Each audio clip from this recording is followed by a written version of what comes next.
And we're live. Welcome, everybody. This is the Reality Czars podcast, and I'm your only host tonight, Nate. I think Tony's at work, and I am once again joined by the great, powerful Ari Asulin. Thank you so much for joining me tonight, man. We've been talking here and there on the Instagrams, and you were telling me some like crazy shit, and I was like, man, we got to talk about this, and it's been a minute. So, and we always have a fun conversation. I'm stoked to have you. Ari, you are a returning champion. You've been in like our top 10 for the longest time, but you haven't been on in a minute. So I'm super stoked to have you on. And so Paradigm Threat, you fucking know everything about everything. So I'm stoked to have you on here. Do you want to tell our audience anything new? Do you have any stuff you want to plug, or just tell everybody where they can find you? All that fun stuff. ParadigmThreat.net. That's the website with all the research in it. I'm slowly working out articles on the website as I'm doing the research and trying to complete certain projects. One of the projects right now, chronology from first memory till right now, today, modern day. So there's this whole timeline, right? You got in what they teach us in school is that, timelines over billions of years. The creationists believe, creation happened in a very short time, a few days. Saturnian cosmology / catastrophic cosmology. You also have events happening rapidly, and the creation of the solar system, each planet, the formation of the seasons, the weather, everything that we're used to today, all happened rapidly, and with each change, essentially have a reset. The reset meaning everything that was a certain way, farming. The ability to give birth, enjoying a golden age, for example, suddenly changes over into something else entirely. And everyone just has to adjust to it.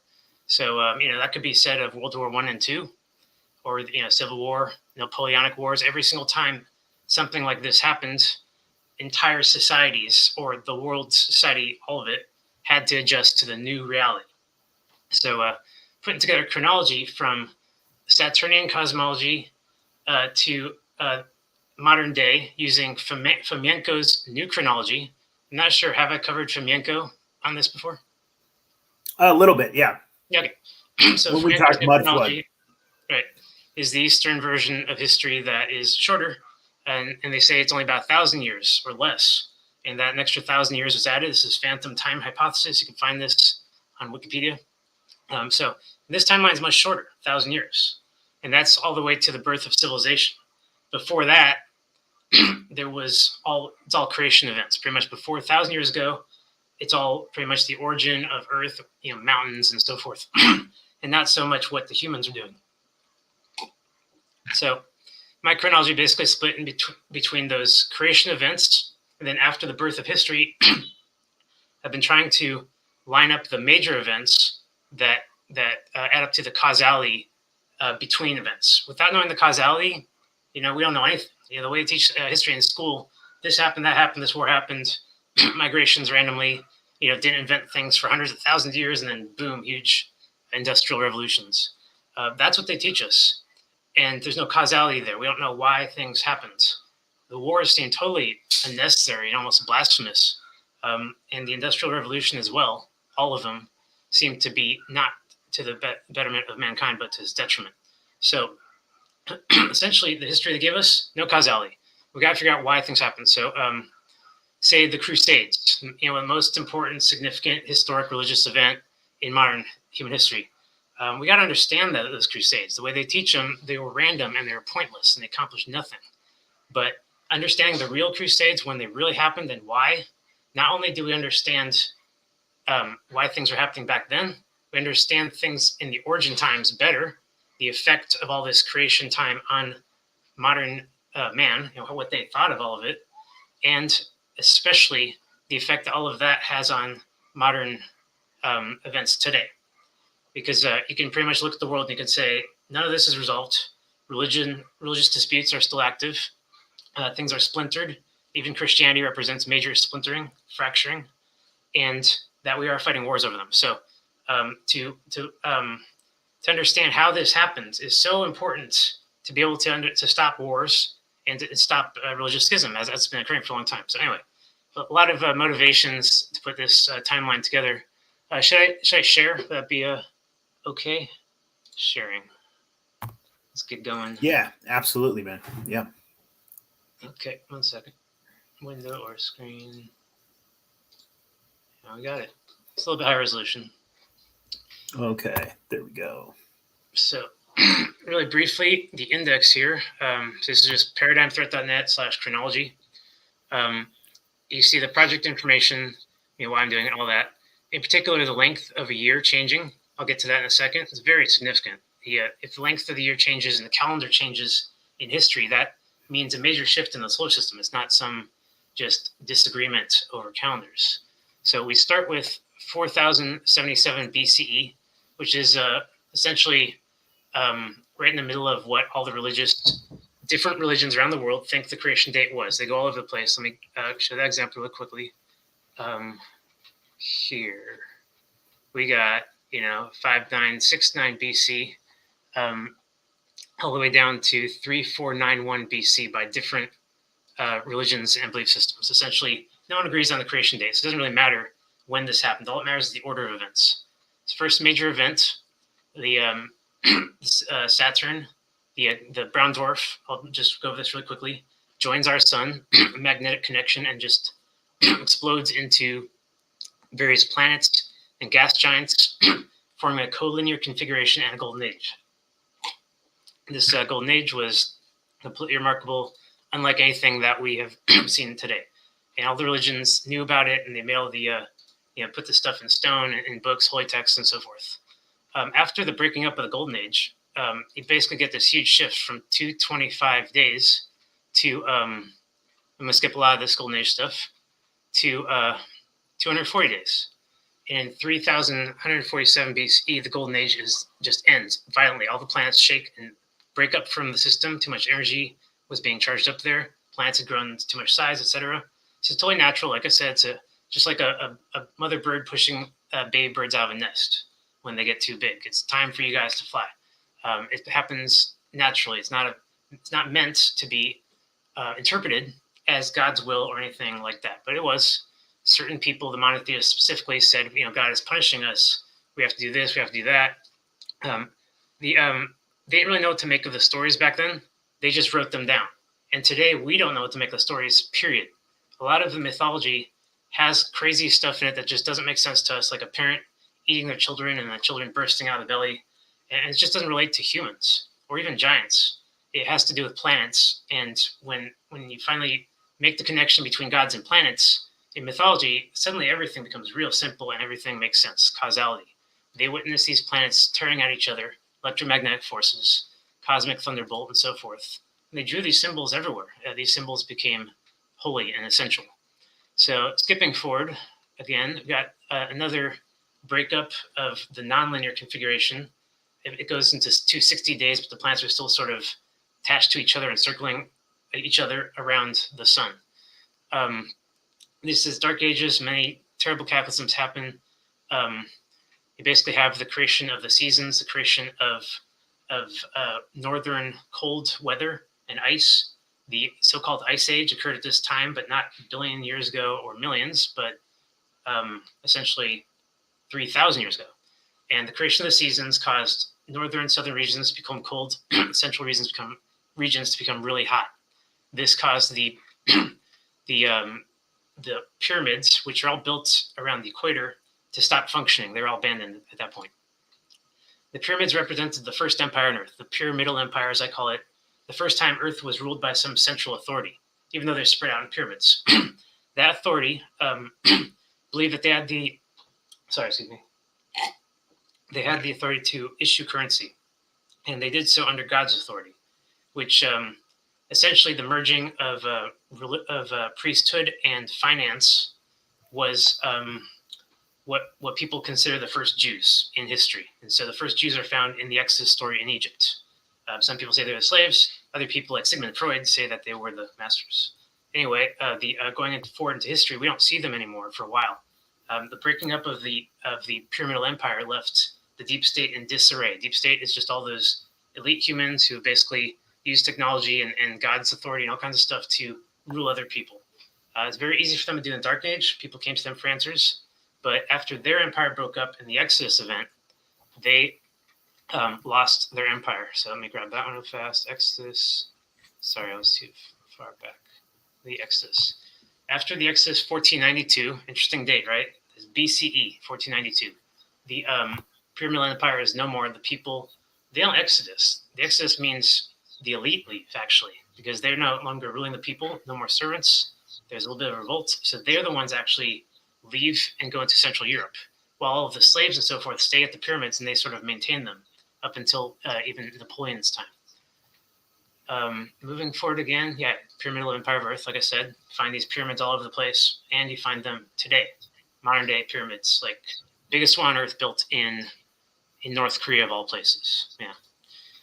So interesting. I hadn't heard that. Yeah, that's fascinating. Yeah, you'll find pyramids today constantly being built. Like I said, Trans-American Pyramid, that one shard in UK, and then that one in Dubai. Everyone knows about that one. That one looks like Tower of Babel with its spiraling. It's like they're just. So who was the original? Who was this original empire? Who was this kingdom? The Pyramidal Empire. The Pyramidal Empire was simply the ones who were able to build the pyramids in the early time of humanity. Now, why would anyone build pyramids? Well, real simple. The Earth was extremely energetic, and any time that these energy ley lines would cross, and these are electromagnetic fields that are overlapping, these points on the Earth would become extremely energetic torrents, essentially. And they could sense them. They can almost see them. Some people can see them. Even today, they can see them. That was a place to build a pyramid or a temple or whatever you got in order to harness that power. And once you harness the power of the vortex, natural Earth vortices, they are all connected, and you can communicate between each temple, between each pyramid. You can send visions and audio from one to another. They're received by these stone idols and metal idols, and people put their hands on the idols and they see visions. Very convincing stuff. It sounds like advanced technology. Actually, what this is telepathy. And we were all very telepathic as humans back then. It wasn't until modern day with all the fluoride in the water and many other reasons why we are no longer with that ability. Also, it was bred out of us. But back then, and everyone was. So anyone going into the temple would hear God's voice. And by that trick, the priesthood would essentially rule humanity in the early days. Those that fell for it. The Wizard of Oz is actually a story about that. It's about how you go in there and you're supposed to be fortified, but some people were not. Also, it's about how the wizard up in Atlantis would essentially grant every indigenous race anything they want as long as they got something back for it. It was a trade-off that the priesthood used to rule people. So you see, they're not just priests; they're very much intent on ruling. So pyramids were at first they're peaceful, built by giants and so forth, but later on, the pyramids, it was inevitable that that the people inside them took advantage of the fact that they were in charge, because you can't invade a pyramid, you can't attack a pyramid, and they can coordinate around the planet. It's extremely advantageous in early time. It could not fight against it. So nobody really fought the Pyramidal Empire, and when it finally broke up on its own due to changes in the solar system, people basically were like, okay, well, you guys did not represent God's authority like you said he did, or else God wouldn't have smited you. And that's what the Exodus story is all about. It's about the Pharaoh, or what you want to call it, basically being... No, Ari, you said something real fast. You said the Earth was very energetic at that time.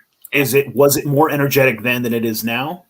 Yes, absolutely. It was still part of a close configuration of planets where the planets were close to each other, and all the energy was flowing in between the planets in high amplitude at low voltage. So you basically had energetic Earth back then.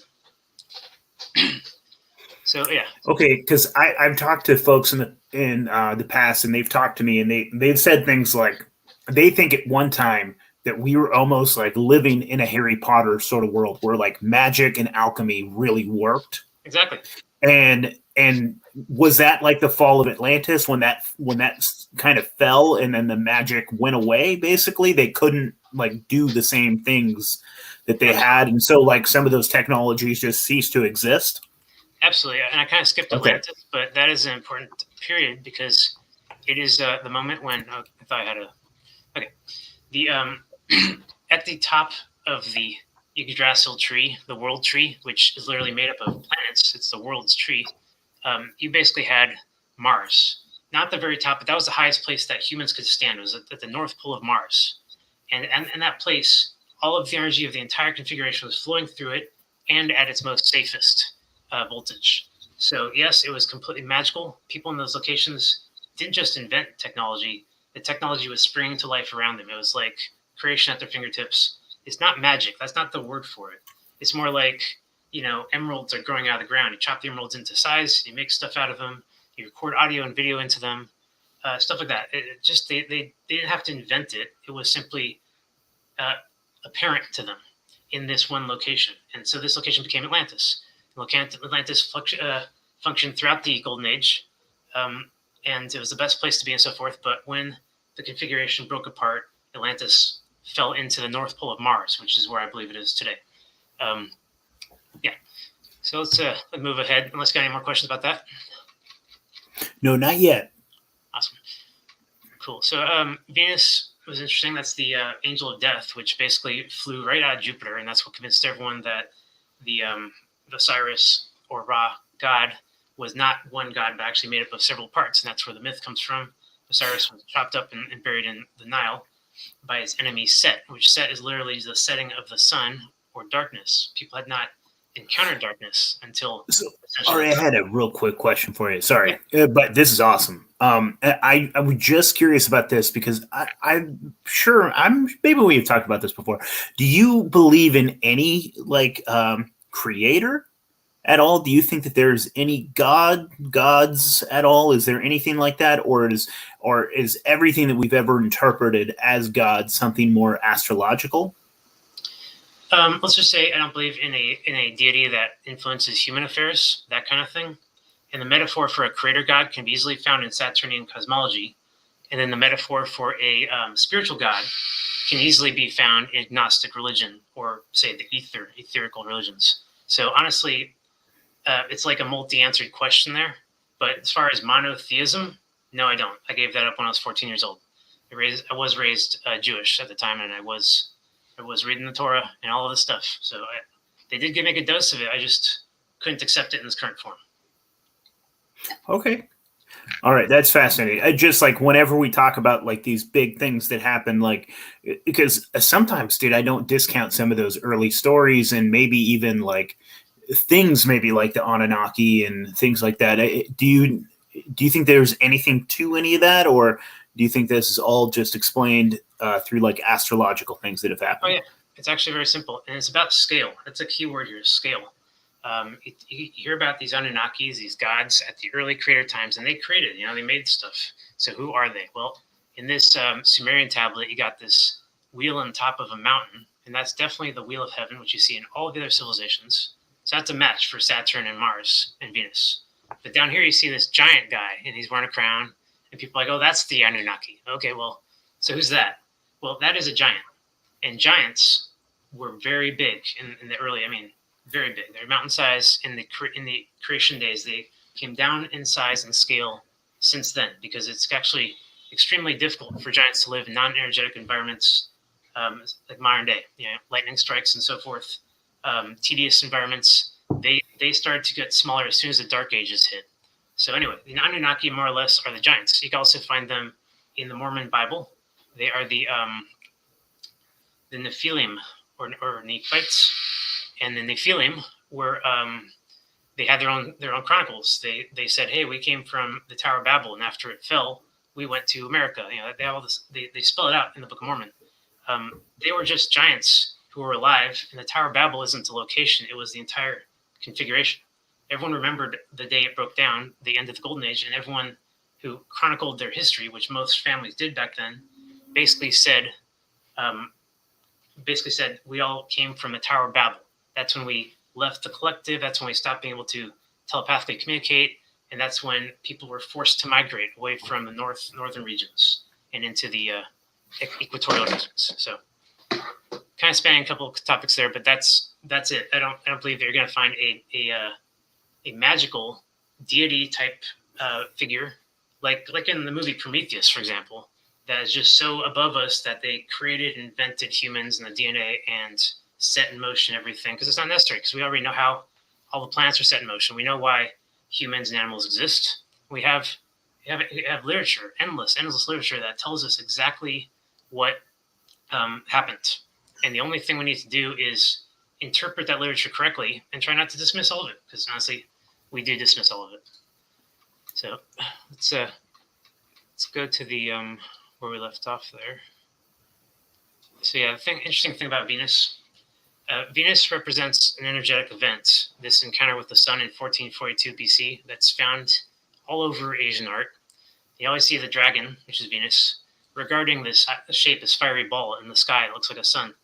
And it's the same impression every time. It's like, oh no, right? The dragon saying, oh no, it's not like going to eat it. A lot of people say it's going to eat it. I don't think so. But these pictures, the dragon looks kind of startled. The sun is our sun today, the current sun. Not the old sun, Saturn. And Venus is the planet Venus in the dragon shape. Why is it a dragon shape? Because it's a gas dwarf. Venus was formed in the creation of our solar system out of Saturn, just like Jupiter was. And they are just made of gas. Science, NASA, popular science will try to insist that we've detected ground on Venus. Okay, that's fine. Honestly, you're going to have to trust NASA on that one, because we cannot see any mountains. Not really. Well, we know Venus is very trustworthy. I'm sorry, NASA. We know that NASA is very trustworthy.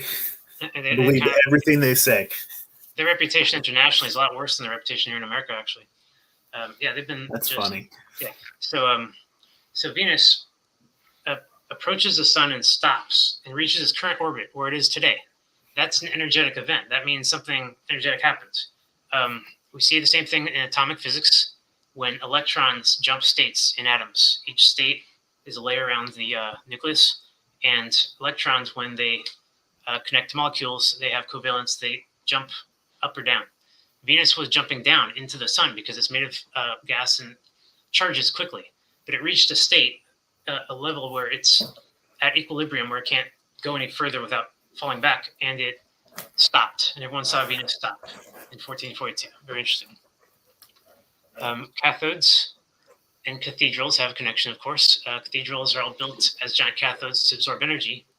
So when did all this energy happen? That was the Prometheus event.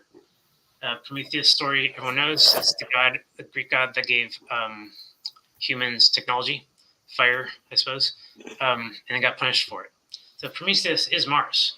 And Mars did give humans technology in the past. It's just a great, wonderful story. And someday we're going to tell it right, interpret it correctly. Can't blame the Greeks for getting it wrong, because they just wrote it down, what they saw. They didn't understand the physics of it or the causality. And they absolutely did believe that these were gods. So Mars, the most active god, the one with the biggest history, Hercules, Heracles, so on and so forth, basically went back and forth, oscillating 9 times between the outer orbit and Earth. And every time it hit Earth, it hit us with terrible lightning storms. It also hit itself with terrible lightning storms, and that's where we see all these stars on Mars across its surface. This lightning taught humans how to harness electricity. With electricity came pretty much all the other technology.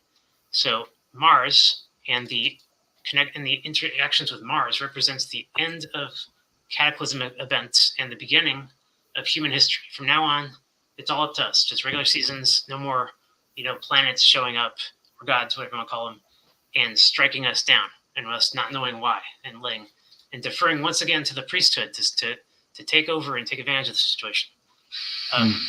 In my research, I believe that this period, 670 BC, this is an arbitrary number. This is just a number somebody decided to put into the old texts. Nobody can say boo, because the Vatican destroyed every other text in the world. This is not controversial. This is known history.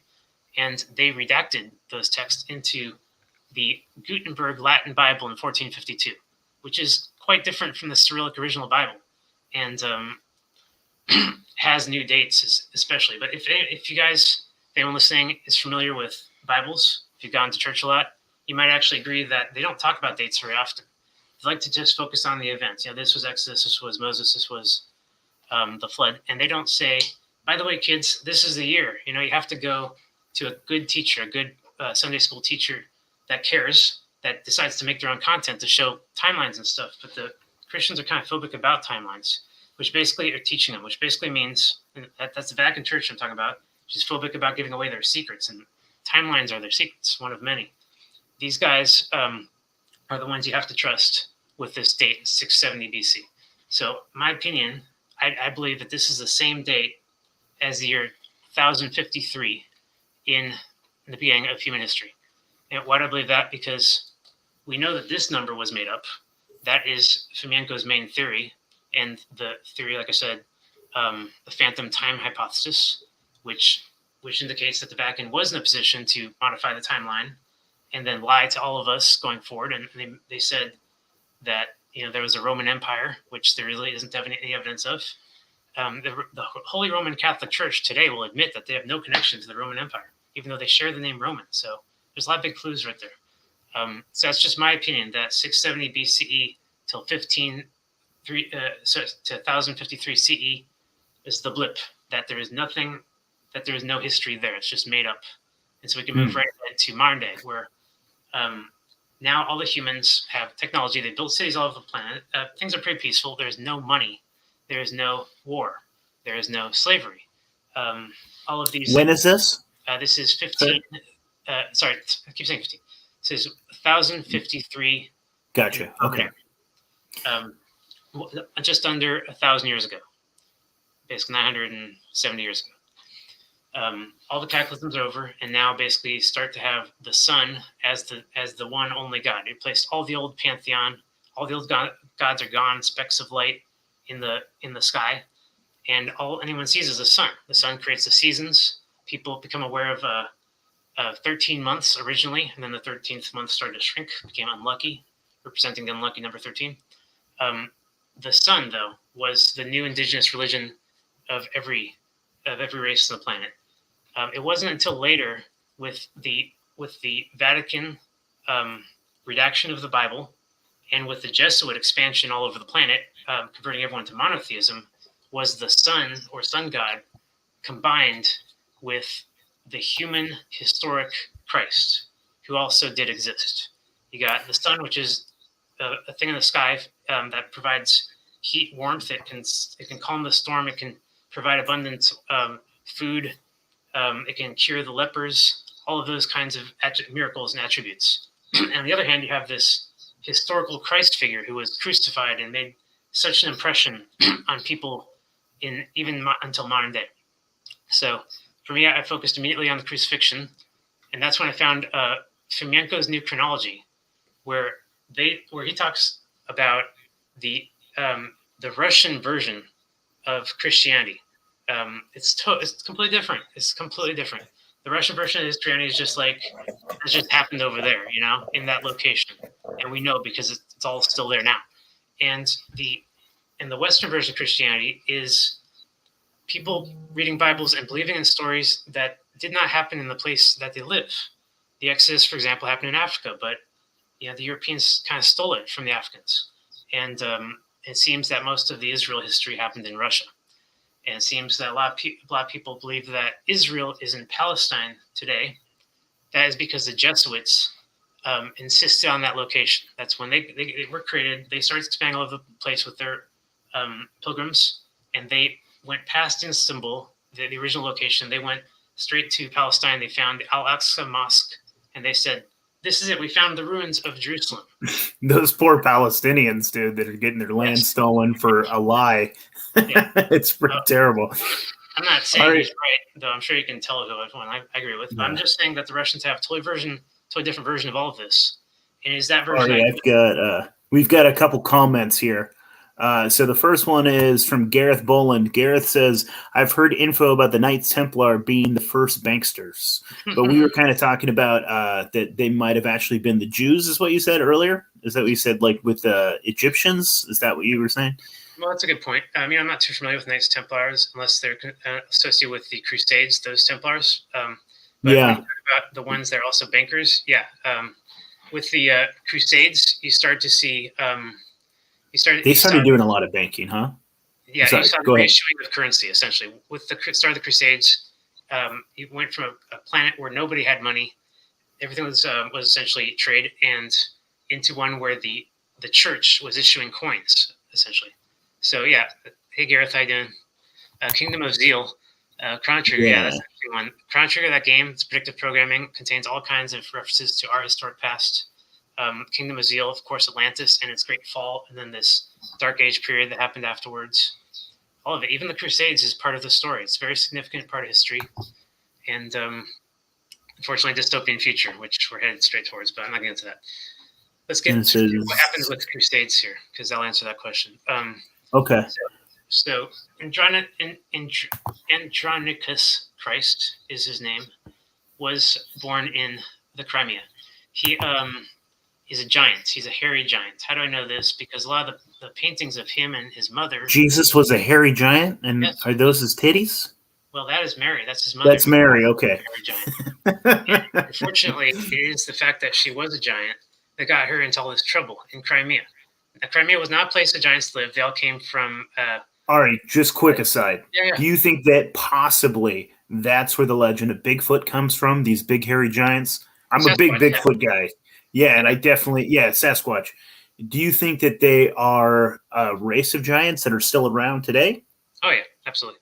Plenty of literature shows that they've been there the whole time, and the only reason we don't talk to them today is because we kind of hunt them. You know, would you want to talk to humans? No, but they are exactly like us. They're just a different breed of human with a lot of hair. We were bred out of that during the last 200 years, so we've lost a lot of those traits. Interesting.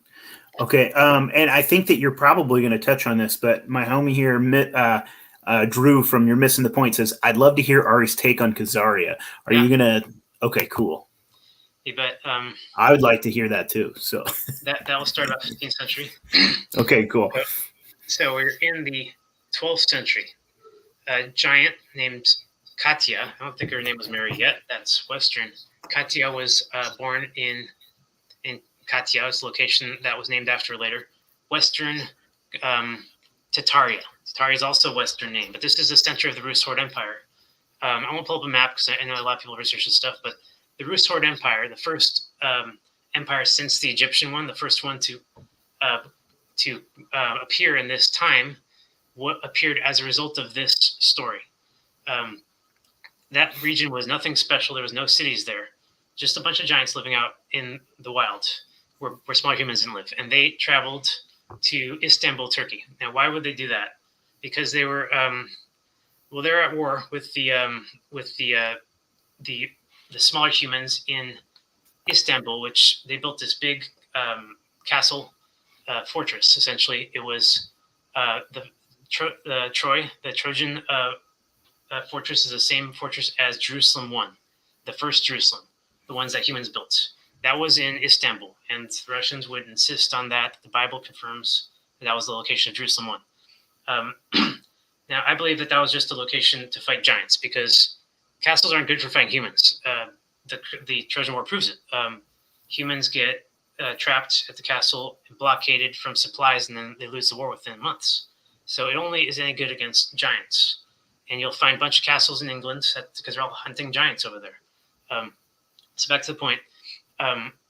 They were also trying to evangelize giants. This was the Central Church Authority. So it's a deep state trying to regain control of Earth, essentially, since they lost it in the Egyptian Exodus.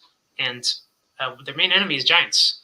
Giants have their own religion. Giants have Bibles. They wrote the first Bible. The Cyrillic Bible was written by giants. Tremendous, huge book. And the books got smaller over time. The church, essentially, the Central Church had to have a plan for either converting or killing the giants, and that was the Crusades. What they did was they evangelized giants, and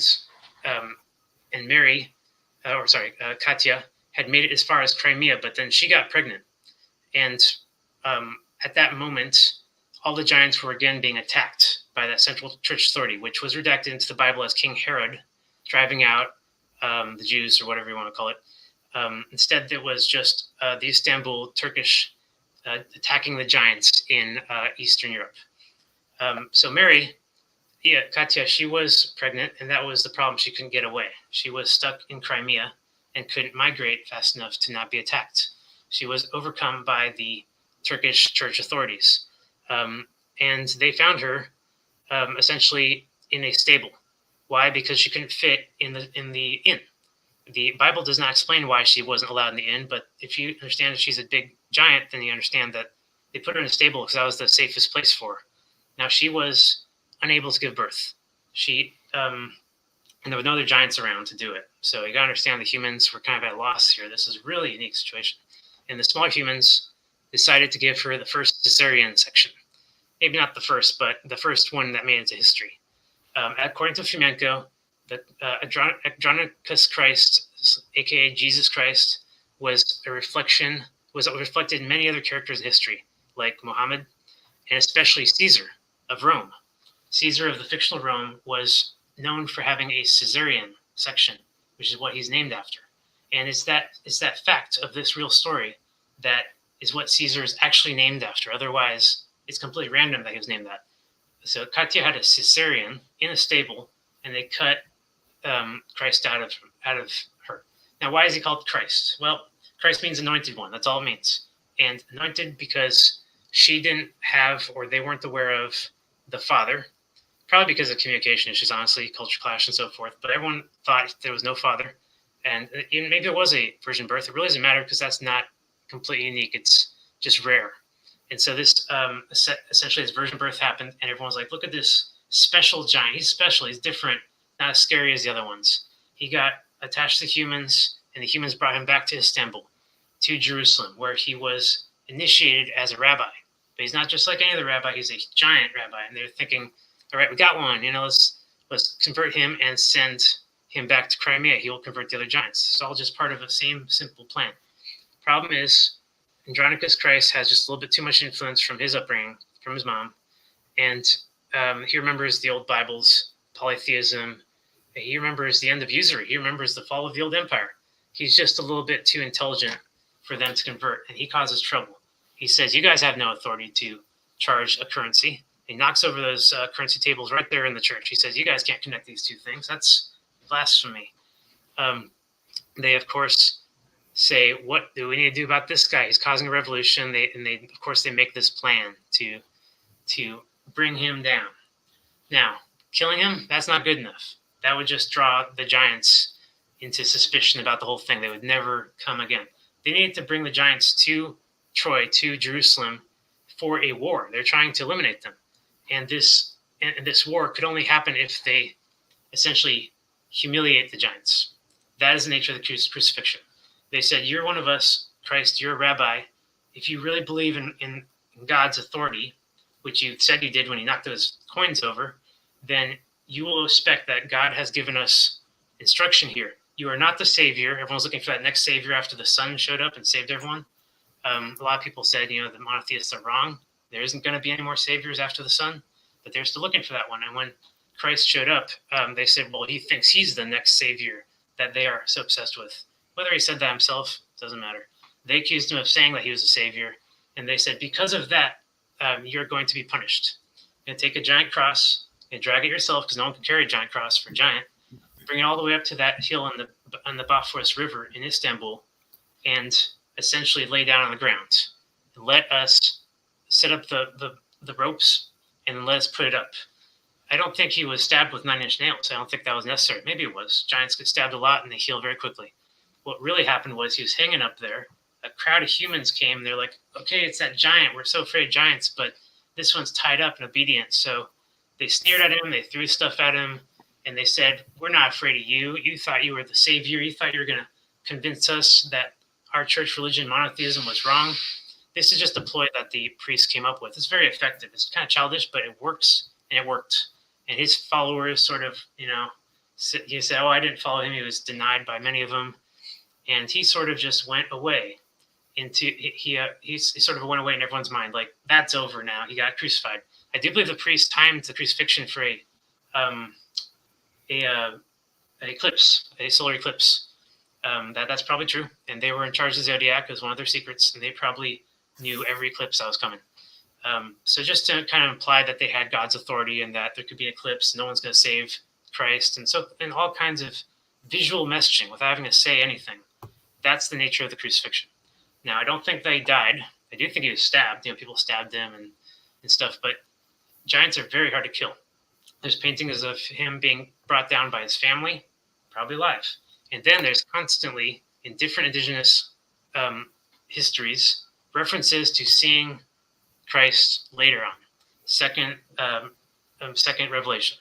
And this didn't just happen in America. This happened in Japan and in Asia, for example, in India, as everyone knows. And it's probably just true. It's probably just a legitimate story that this guy, after the crucifixion, traveled back to his home, back to Crimea, and into Tartaria. And when he came home, that's where he got his following. All the giants said, "Hey, this was BS what they did to you. They humiliated us, and I heard what happened and stuff." The giants became angry. They became rallied. The first crusade is known as the Children's Crusade. Not the very first one, but one of the first ones. Just imagine the children are giants, and it makes a lot more sense. Giant children are more like 50 or 60 years old, and the only difference between them and the much older giants is that they are rash. They are capable of rallying and saying, "Let's go do this," and the other giants saying, "Don't do it. It's a bad idea. That's a trap." Even, but the children don't understand that, and they marched all the way to Istanbul. And as everyone knows about the Children's Crusade, they all got captured or killed, every last one of them.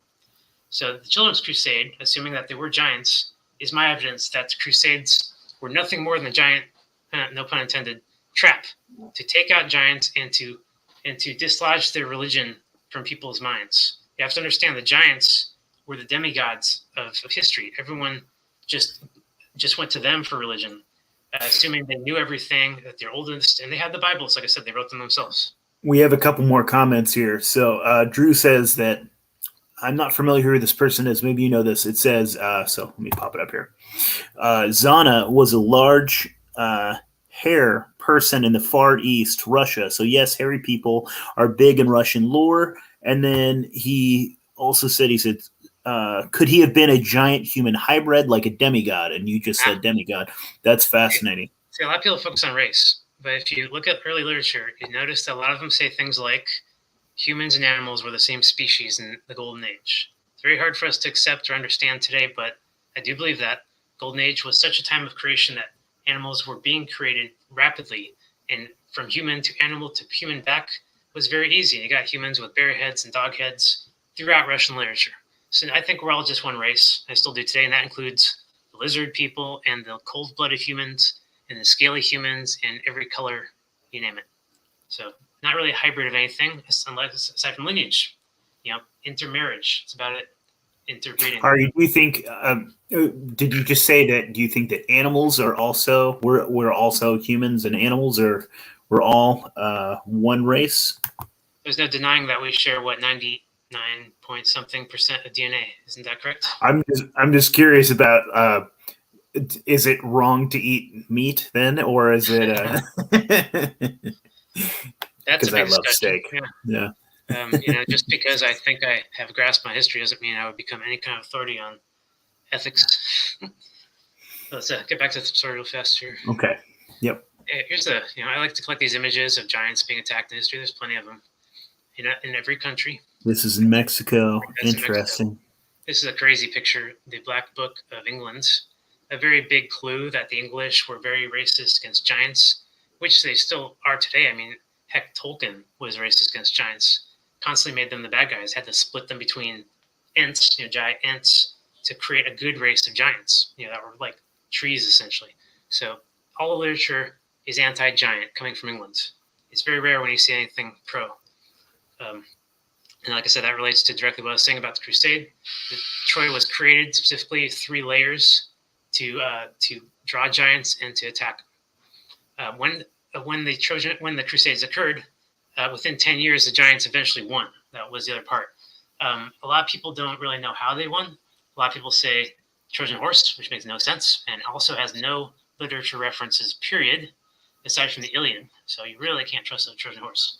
But you can assume it's a metaphor for something, probably something non-physical that people wrote down back then that we failed to interpret today. Trojan horse means something within the castle, within the religion of Troy, Jerusalem, turned on itself and opened the gates. That's what it means. Why would this happen? Well, you got to understand. The crucifixion was an attempt to shut down Jesus in everyone's minds. It wasn't called Jesus yet, but everyone knows him as that now. And it worked briefly, and then it spectacularly backfired until even today. This story of the crucifixion did not go what they intended. They thought everyone would just hate on him because it happens, which they probably would today if somebody got crucified. They'd probably hate on him and forget him. But because this was the first time it happened, because it was a giant, because it was so unique, it sort of really did shatter the foundations of deep state religion in Istanbul, and they had a revolution. After 10 years of fighting the giants, they were weary, and they said, we don't want to do this for the deep state anymore. They don't call them that, but for the church anymore, because they don't give us any good reason. In fact, they started this whole thing by crucifying that guy in the first place. There was no reason to, blah, blah, blah, blah. Within 300 years in Scalgerian history, the Roman Empire falls to Christianity. In Eastern, it's the same thing, but it happens very quickly within 10 years. Troy falls, the giants take over, and they say, all right, we're in charge now. We're going to make sure that you're a vassal state. You're never going to resist us again. Creating a vassal state out of Istanbul was the creation of the first empire, the means of creating an empire. Before that, no one understood or had any reason or couldn't rally any humans to do anything like that. But with this crusade, with this mobilization, you had the first vassal state in Istanbul, and after that, the creation of an empire. Why? Because the Crusades. Sorry, so the Crusades, was that basically, was that Tartaria fighting as like revenge for what happened to Jesus? Is that what you're saying, or okay? So the Crusades is coming from Tartaria, attacking what did we call those people? I'm trying to remember, because we had the Tartarian, we've had the Tartaria talk in the Mud Floods, and that was interesting as fuck. So like the deep state, I guess we could call it, right? Okay? So I was curious about the religion of the Tartarians, and is that a religion that still exists? We're talking about polytheism, and no, it doesn't. I mean, you basically look at every religion on Earth right now, and you'll notice that they've been sort of converted into monotheism. Even the ones that have claims to polytheism, like Indian religion, Hinduism, is really known as Buddhism today. That's because Hinduism used to be very polytheistic, and then with the Jesuits in Sri Lanka, you basically have extreme focus on just Buddha, to the point where everyone not everyone, but 90% of the uneducated population of the East today worships Buddha as a god, creator god, deity, because they don't know any better. So the effect of the Jesuits in creating monotheism on every religion on Earth was very effective. And without that influence, it'd be impossible for us to say right now what those religions used to be like. I'll tell you that they were definitely indigenous, meaning they sprung out of the ground. They weren't influenced by anything but the surroundings. The zodiac, the calendar, sun worship, all of these things were created at the same time in different locations without communication. And they generally represented a free religion, no one's authority of the sun, and no currency, no slavery, blah, blah, blah. Best of times.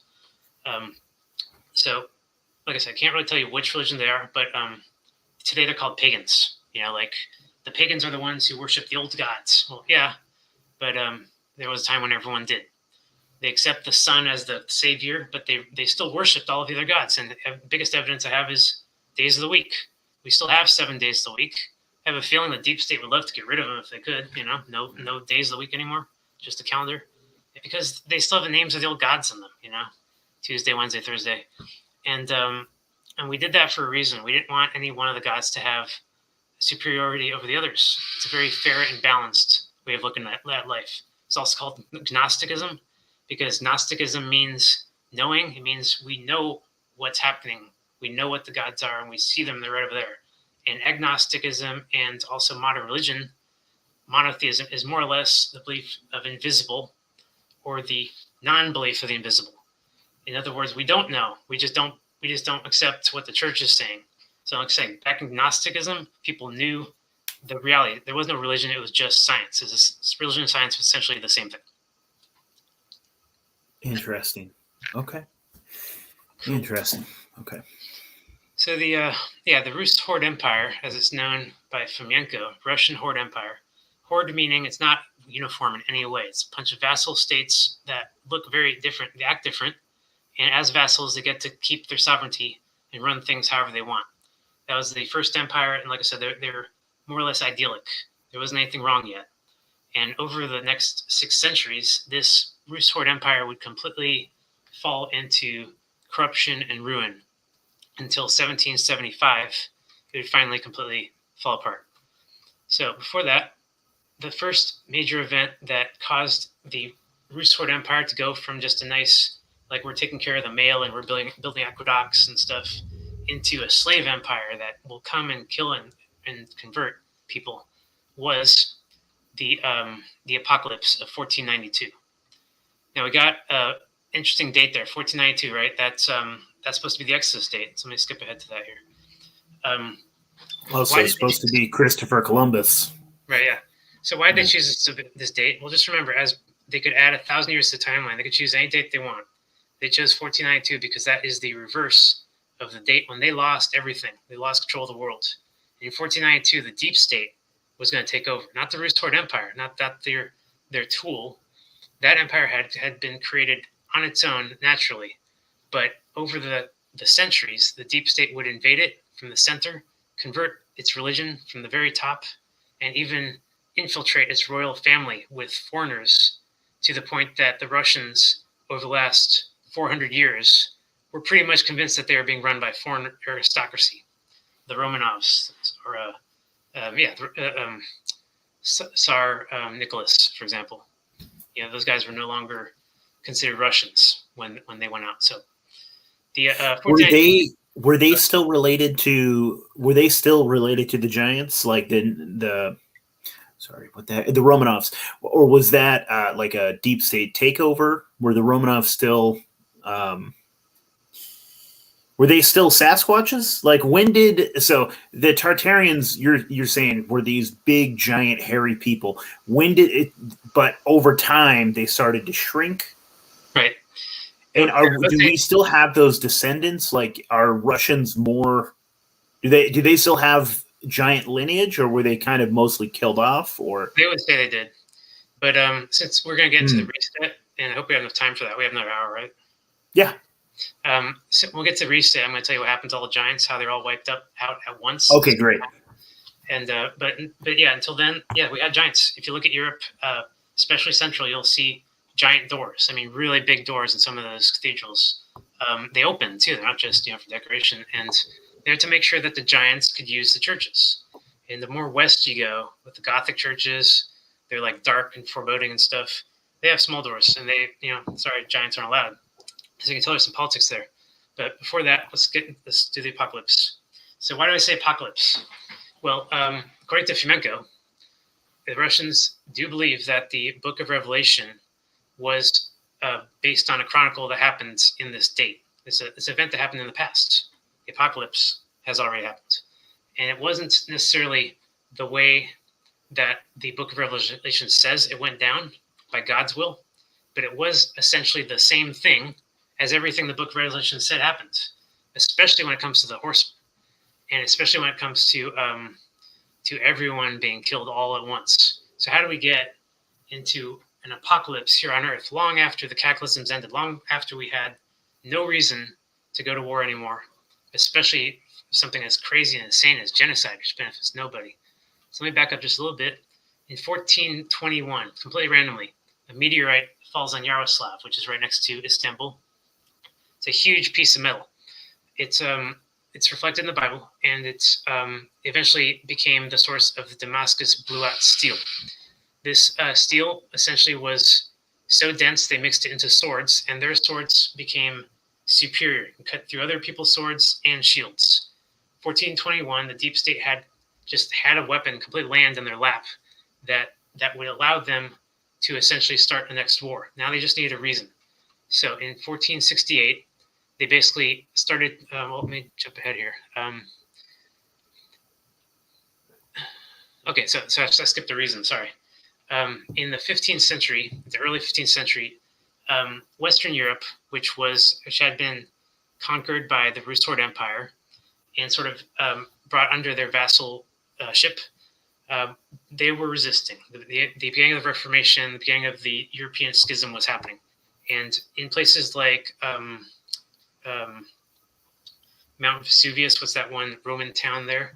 You'll see all these phallic statues in that old Roman town. Not really Roman, but those phallic statues are real. That really was a brothel. And yeah, they were made out of huge stone because they're quite proud of their orgies back then. Western Europe, they did orgies based on Dionysus tradition that essentially used to be a lot more common back in the Exodus days. And they're just bringing it out in the open. They're showing it on the streets as an attempt to resist the sort of austere, stoic attitude of the Eastern conquerors who came in and said, you guys can do with less, and don't be so wasteful, etc. So they decided to, since they're confined by Eastern rules, to express themselves in ways that weren't forbidden. That was the orgies. The Easterners had no way of shutting that down, and they're sort of their crusaders, their knights, were sort of what's the word? It wasn't good for them to see because they stopped wanting to be crusaders. They don't want to join the freaking orgies. You know what I'm saying?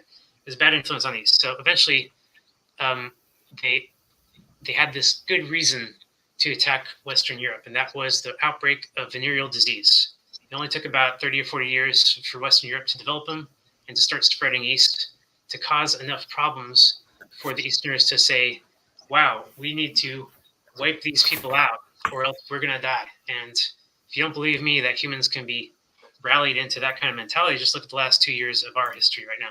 You can see that people definitely can be scared into going into this kind of war over disease.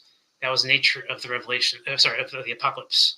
In 1486, they announced their plans, and they did so in public. They sent letters to 7 major churches in Asia, and they said, we are going to come and kill all of you.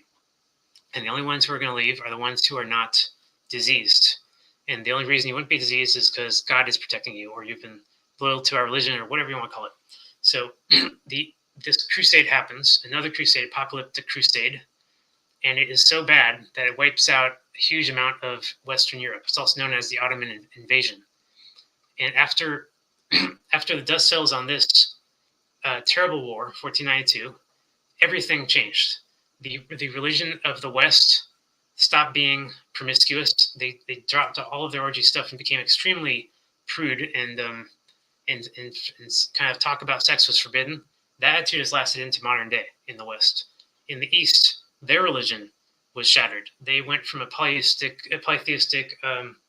eclectic religion into a monotheism. They adopted monotheism. They connected Andronicus Christ to the King David lineage. They said he must be of King David's lineage because he's so awesome. The priests essentially agreed with themselves that was the case and combined the deep state religion with Christianity in that moment, which it was not connected before. They were worshiping at the time Zeus and Dionysus since the fall of Egypt. And with after about 200 years of ignoring Eastern religion, the Western priests accepted Jesus by a different name. They put J on there because in Latin they have the letter J. And for the 200 years where they were not writing his name down because they refused to acknowledge him in all the chronicles, they put the letter I. You always saw I and then the year of the date. And a lot of people have pointed out, and I think I have that picture down here, that this was the trick used in modern time to hide the 1,000 years, the phantom 1,000 years. Where the heck is that picture? Okay, well, this one will do. No audio. So right here you see that they may have used this letter I as the year 1,000 in order to add the 1,000 to the timeline, when actually I meant Jesus. It meant the Zeus. And Zeus, like I said, was the old savior. So Zeus was now going to be replaced by Jesus, Yehuda, Joshua, or as we know him today, Jesus. Also, Joshua was yet another savior that was Venus. Venus had come and ended the Exodus, or caused the Exodus event. That was a savior at first time. Mars later on was a savior. So you see that the deep state worshipped every one of these events as the last savior, and they expected the next savior event to happen because it kind of made sense. So anyway, going back to the timeline. Any questions so far? Little ones. Actually, just things pointing out. The connection of Jesus and Zeus. Jesus. Right. That's really fascinating. That's really interesting. Jesus. We had another couple comments here. So this is from Drew. You're missing the point. He says, even Aboriginal lore depicts the large hairy man or giants as bad. They hunt and eat people. So do you think that was propaganda from the deep state trying to turn people against the giants? Or do you think that there were actual issues with maybe some of these giants? Do you think that there was cannibalism? Because I've definitely heard that too from like Native American lore, that some of these guys were full-on cannibals. What are your thoughts on that? You think there was different groups of them, or? I definitely think it's propaganda, but more to the point, it represents the schism between small and large people. We don't think much about fighting giants anymore because there aren't any, but if we did, if we really thought long and hard about it, what we would see is that humans would feel constantly insecure and threatened by the existence of giants alone. They don't have to actually have any evidence of them being eating smaller humans or anything like that. And at the same time, there are such events as the Crusades, which might have actually seen giants so enraged, lit on fire, shot by arrows, that they will use their mouth as a weapon and they will eat humans. Or maybe it goes farther beyond that. Maybe there are a tribe out there that was straight up cannibal, like you said. But the ultimate point I would make is that it's extremely rare for humans to eat other humans. And there's just no reason to expect that as a race of giants that they would do that. It would have to be a political or tribal thing. Okay. And then Drew also wrote, he says, Nate, I think you're onto something, especially with the Rh negative blood and the Neanderthal. I need to slow down when I read. Neanderthal ancestry in Western Europeans and the Denisovian in East Asian. So I think that was referring to what I was talking about, maybe giants interbreeding and shrinking and still having some of that bloodline in them. Right, absolutely. Interesting. Okay. But just scaling down is easy. They also kind of bred out the hair, which you can see with dogs is so easy to do, and even cats. My brother-in-law, he's Danish, and they have not bred out the hair on that guy. He's a furball. Wow. The hair on his back, man, it's thick. Yeah, absolutely. And he's 6'4", so he's a big hairy giant. Yeah, absolutely. It's in our DNA, all of us. So so this moment, which I was kind of writing about today, is kind of really hard to understand because this is when disputes against Jews start officially in history, and that's when you have this record of last 400 years Jews saying that we've been persecuted and stuff. And I was born and raised Jewish, so I've heard it all. I want to get at the heart of why. It's like no one ever bothered to tell me why. So now I'm kind of here in this moment where the disputes start, and I'm looking at the possibilities of why. The biggest reason, of course, the biggest obvious reason, is that when the Rus Horde Empire conquered all of its vassal states over 200 years and then became corrupt in the 1492 Exodus event, or reverse Exodus event, they started saying, we're going to charge money for like everything. It's not just a form of trade between regions like a federalism. It's going to be, we want currency exchange, we want banks, and we want money changers that have the authority of the empire. We're going to put the coins, going to put the empire's face on the coin. We're going to put an eagle on the coin, two-headed eagle pointing in two directions, showing that we own both sides of the planet right now: East, West, America, Asia, you name it. Two-headed eagle. In modern times, when America stole all this history, we kind of had to admit we don't own the East anymore and became one-headed eagle, but we still have the face of our emperor, who is essentially our president, and there is no real difference between how they set up the presidency or the emperorship. Same kind of democracy in the Roman Empire, the alleged Roman Empire, and the same sort of democracy existed in the Rus Horde Empire. The only exception was that there was an aristocracy also. The aristocracy could not be voted on or changed. but they were sort of ruled out of the picture and isolated. You hear constant stories about the czars being poisoned, the kids dying all the time, and can't have any offspring, and the huge disputes in the family. The Old Testament has the Esther story of Purim. Esther comes directly out of this Russian history as on the Jews' side trying to convince the emperor to kill all of the other guys, thinking that they want to kill all the Jews. And this just ugly period happens where a lot of them die on both sides. So what are the Jews? Why does that name even exist? From name Yehuda, right? They're the ones that believe in God and so forth. But I thought everyone does, right? So they can't just claim to be the ones that believe in God. There has to be something that really defines Jews in history. And that is the combination of priesthood and banking, finances. You combine those two things, you claim the authority of God and you issue coins, essentially you are the Jews of history. They appeared in the Egyptian Empire, and then they appeared in essentially the Roman Empire, which is really the Rus Horde Empire. Within the first 100 years, you couldn't see them, they didn't matter, they're just in the background, religious and doing money. But after this 1492 date, money started to matter. There's overpopulation, scarcity of food, and you name it. And the same people who represent the religion represent the money, and it became a conflict of interest. So the disputes against them began at that point, and people would say, we don't think you really have the authority. This, by the way, is a part of the timeline I got to write still. There's so much stuff going on here, but I got kind of a timeline going. Messianic Judaism didn't even happen until 1670 or in the Scalgerian timeline in the 18th century. And that's when the Jews started looking for the next savior or fighting over the savior.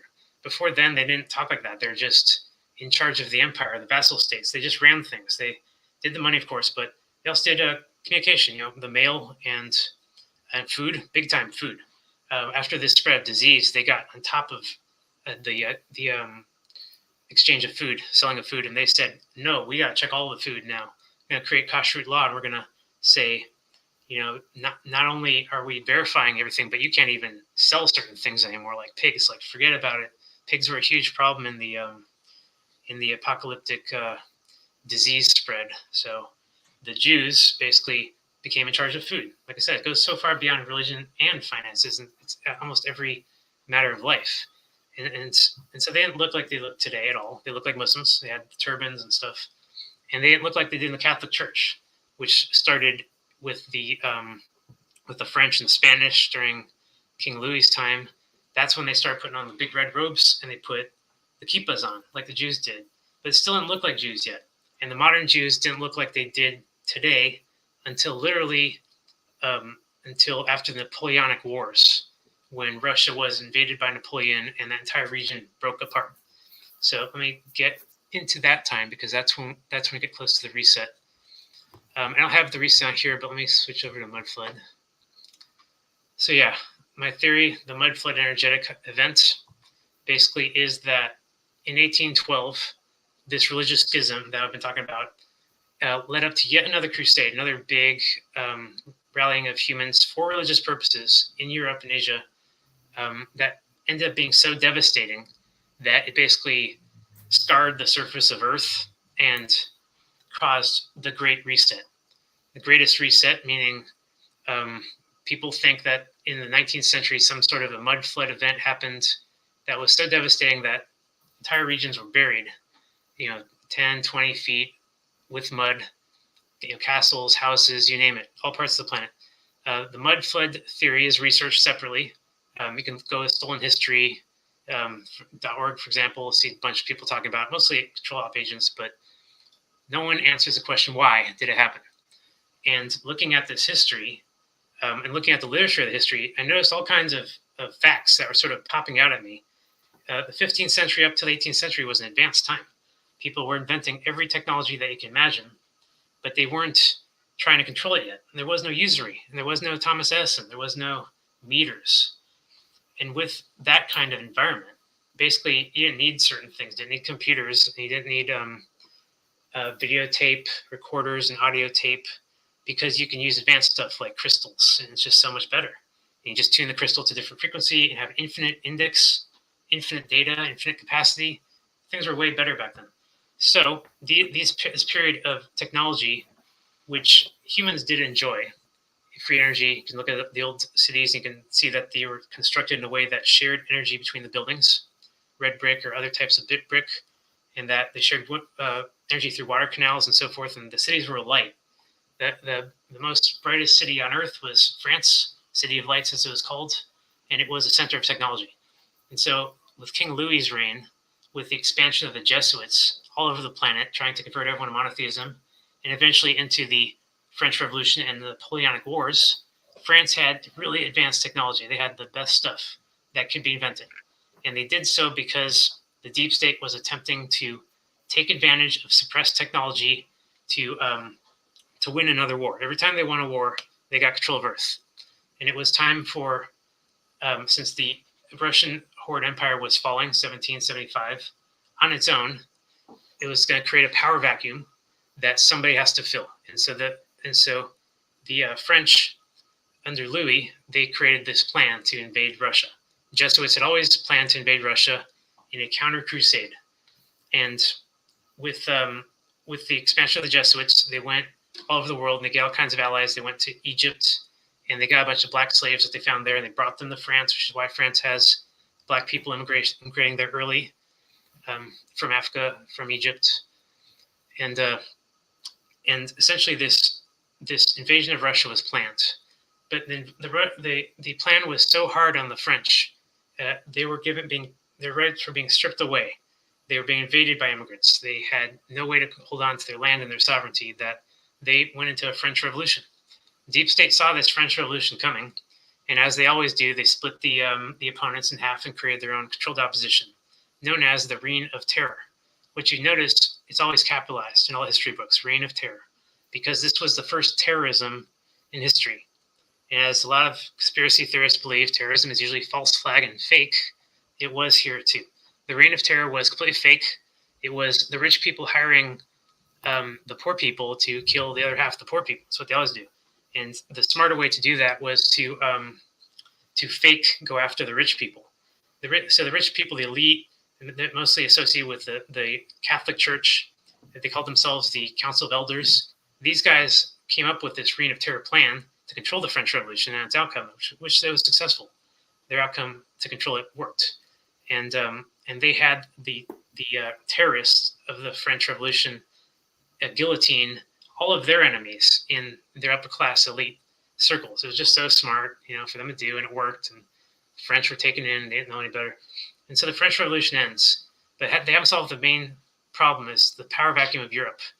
Tsar Alexander declares himself emperor of all of Europe and Asia, and now it's like, oh great, the French are like, now he's our freaking emperor. Now, after we lost our revolution, this is terrible. And this schism of the French, they got so angry, they started burning churches down during the revolution and after. They created essentially the atheistic revolution in our modern history. Atheistic meaning they absolutely want to tear down the church's authority, remove them from power, and replace it with a republic, the first republic. In order to do this, they needed someone from the top, and eventually they convinced Napoleon to do it. They really just needed one person, kind of like how in modern day the army just needed Trump, one person, from the upper elite circles, from that deep state where we cannot venture. And that was Napoleon, totally raised in the deep state, born and raised for one thing. He's going to go invade Russia and lead an army there someday. And he's just like, okay, well, sure, I'll declare myself emperor, and I'll get the church's authority, and then we will have to invade Russia because we can't let that czar stay. Otherwise, it'll be a battle of influence for 100 years. So they came up with a plan to continue the Jesuit invasion of Russia. But before Napoleon did that, the influence of the French Revolution had hit so deep into their belief system that they all became atheists. Nobody could take the church seriously anymore. And in their regions where all the Jesuits had expanded to over hundreds of years, Egypt, Sri Lanka, they went to those places and they said, hey, we were in charge of you up till now. Here's a little secret, that God's not real.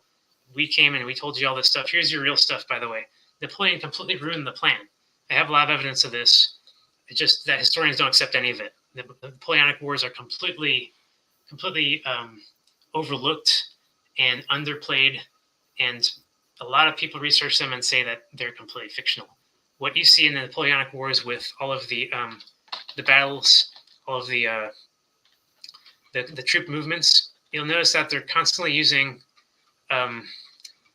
key numbers. They're always using the number 19, the number 11. Well, I went too far. But let's see if it's down here. Oh, yeah, here we go, right here.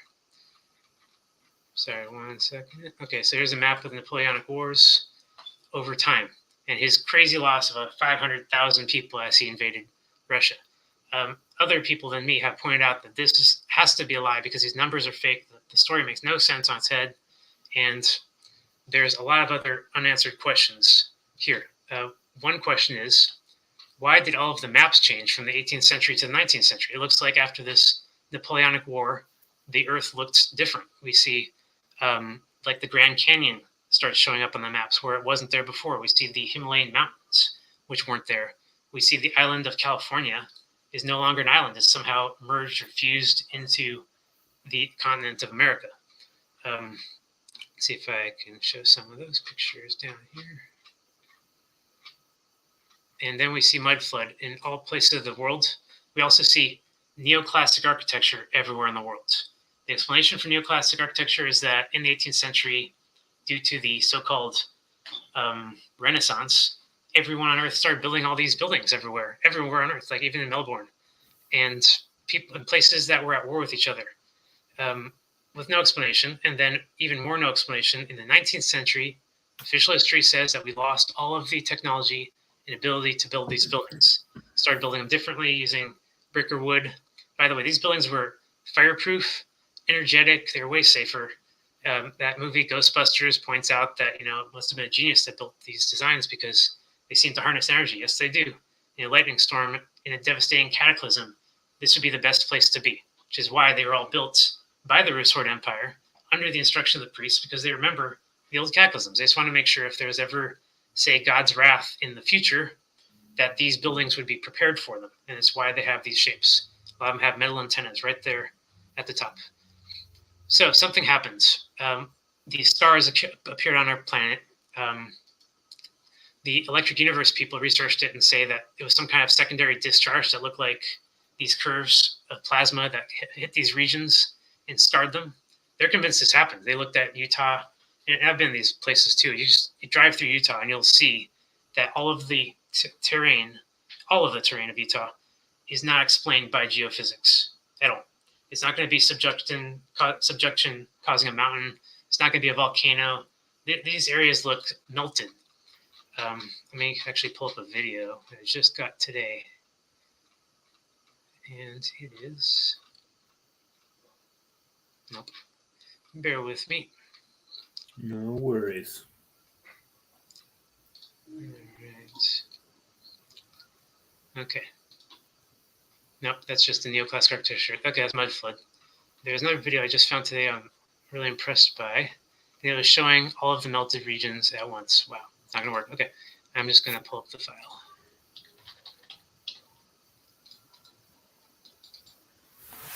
Can you see this video? Let me see. Man, things are failing me right now. Hold on. All right, can you see this video? Okay, that's okay. There we go. I do not see it. No. Maybe you could probably. I think I can share multiple things here. Give me 1 second. I'm gonna try one more trick and then I give up. Okay. No, that wasn't right at all.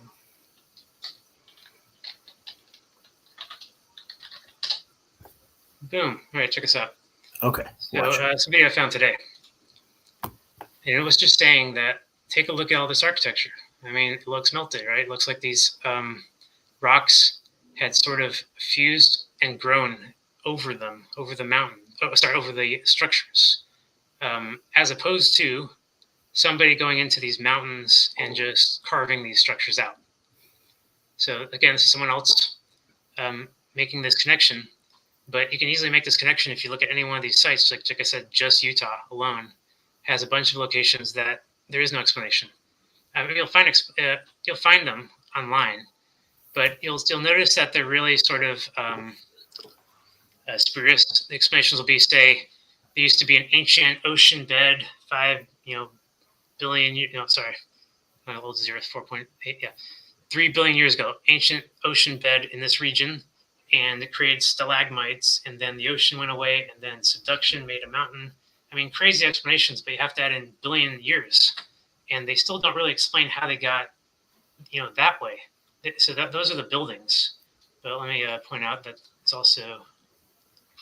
That does seem the way the elite explain things to us that don't make sense. They just tack on a few zeros and they say, that's the explanation. Exactly. Therefore, something outrageous happened, but because it happened billion years ago.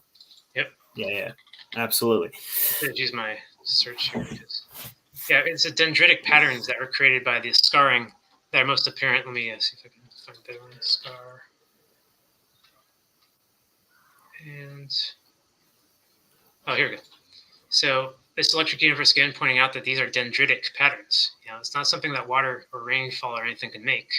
That they represent energetic peaks and valleys, and only lightning scarring would be able to do that. So they say it's happened in the ancient past, and I say, well, we have to accept the possibility that this could have happened in the mud flood event because it's part of a much bigger explanation of everything else. It's not just one thing. You gotta look at everything at once. So, okay, let's get back to the event. Okay, here's a picture of California as it used to appear in maps. Clearly an island. Clearly it's small islands inside, and San Francisco was a port in more inland. Very cool stuff. So yeah, Napoleonic Wars. So what happens? Napoleon brings 500,000 troops into Russia and loses all of them. He finds Moscow Kremlin burnt to the ground before he arrives, which is apparently some kind of strategy that makes him lose the war. I don't get it at all. If you're in an army, you know how to provision yourself. You don't move into regions where you starve or or anything like that. These guys, if we're to believe Scalgerian history, marched across the Alps. These very rugged, apparently French people. That is kind of a crazy thing to do, to march your army, I guess, during winter where you're going to freeze to death and not bring enough food with you, and you're just hoping to ransack a city, and that's what you're counting on to eat that day. That seems kind of crazy. Right. So let's plug in something else to this 1812 weird war that happened in Asia. The War of 1812 here in America. There was another war at the exact same time. Historians insist that it's a different war, but how could it be? England was involved in both. Russia was involved in both. Essentially, here's a map. Everything split between the worlds, and I got Western Europe, Eastern Europe, Siberia. You got Portugal versus Spain. Everything was split, and so is the blue representing the Rus horde and? Yes. Okay, gotcha. This is our Alexander, and the red representing Emperor. And the gray was neutral? Yes. In that picture? Okay. But something interesting happened right here in Washington, D.C. In 1812 war, the White House burns to the ground. It's like, why did that happen? Oh, it's because the official history was, come on, where's the White House? There it is. It's because the British crossed the ocean and randomly burned the house down. Okay, is that really what happened? It's very unlikely for the British to have been able to get that deep, and it's extremely unlikely for them to want to burn down a church because they brought the churches there in the first place. Those are their churches.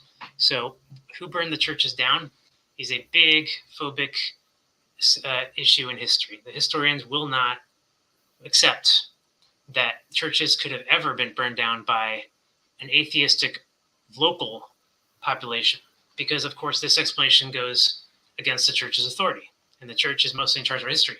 So for that simple reason, no one of Scalgerian history, of modern history, any kind of expert in history will accept that the White House was burned to the ground by atheists who were upset at the church's authority, nor will they accept that the French were the ones that burned the Kremlin down. But how do I know the French did burn the Kremlin down? Because they were finishing a European schism that had started in the 12th century with the Trojan War, with the Crusades. And that schism was so important that it ruined everyone's lives in Europe and Asia for hundreds of years, constant warfare and all the stuff I mentioned. And they wanted an end to it. They didn't want the church schism to be there anymore. And they thought maybe if we can just burn all their churches, then you'll just be us. And maybe if we're atheists, then we'll do this right. There's all kinds of really idyllic French Revolution stuff. And they changed everything. They created their own calendar. I recommend you check out the French Republic calendar. It's very beautiful based on the seasons. They had this whole other world ready to go. It lasted 10 years. Napoleon was defeated. One other thing that I believe Napoleon did, and this is not controversial, it's something people do accept, was that he defaced the Sphinx. He knocked the nose off of it. But nobody understands why he would do that, or his army would do that. Again, very schism, kind of dubious for historians, territory they do not venture into. But just look down its face. The Sphinx was the religious symbol of Egypt. And the Jesuits had built it, yes they did, in order to say God is back. And look, he's right there. He's all back together. That's Osiris. Head, nose, and beard. Mars. Osiris is back, and we are the authority of Osiris. So by Napoleon knocking down that nose, did something very significant. He said, I'm not going to destroy the God idol, because our French army is still very superstitious, which is very funny because they're also atheistic. But I'm going to knock the nose and the beard off, because that puts it back where it is today. Osiris, representing Saturn, is off in the distance. In the literature, Greek, Roman, Kronos, you name it, he's gone. He's not here anymore. And all of his children are also gone. Mars and Venus are gone. So they're separate parts. And Napoleon separated those parts out by doing that. It's very symbolic to the black slaves of Egypt. And they basically said, okay, this guy has freed us. Napoleon has freed the slaves of Egypt. He freed the British in the colonies in America, all those colonies that the Reoccurring Empire had originally created in America. He freed the the Hindus in Sri Lanka. They told them straight up, Buddha is not your God over there. You have this pantheon, you respect it. To this day, the Asians in that region do not accept Buddha that well. You find statues of Buddha all over the ground, broken, especially in the Vietnam War. Who was the most recent people to blow up the Buddha statue? The Afghanistan's 1999. Check that video out. The Afghanistan's blew up this huge Buddha statue that was carved into a mountain.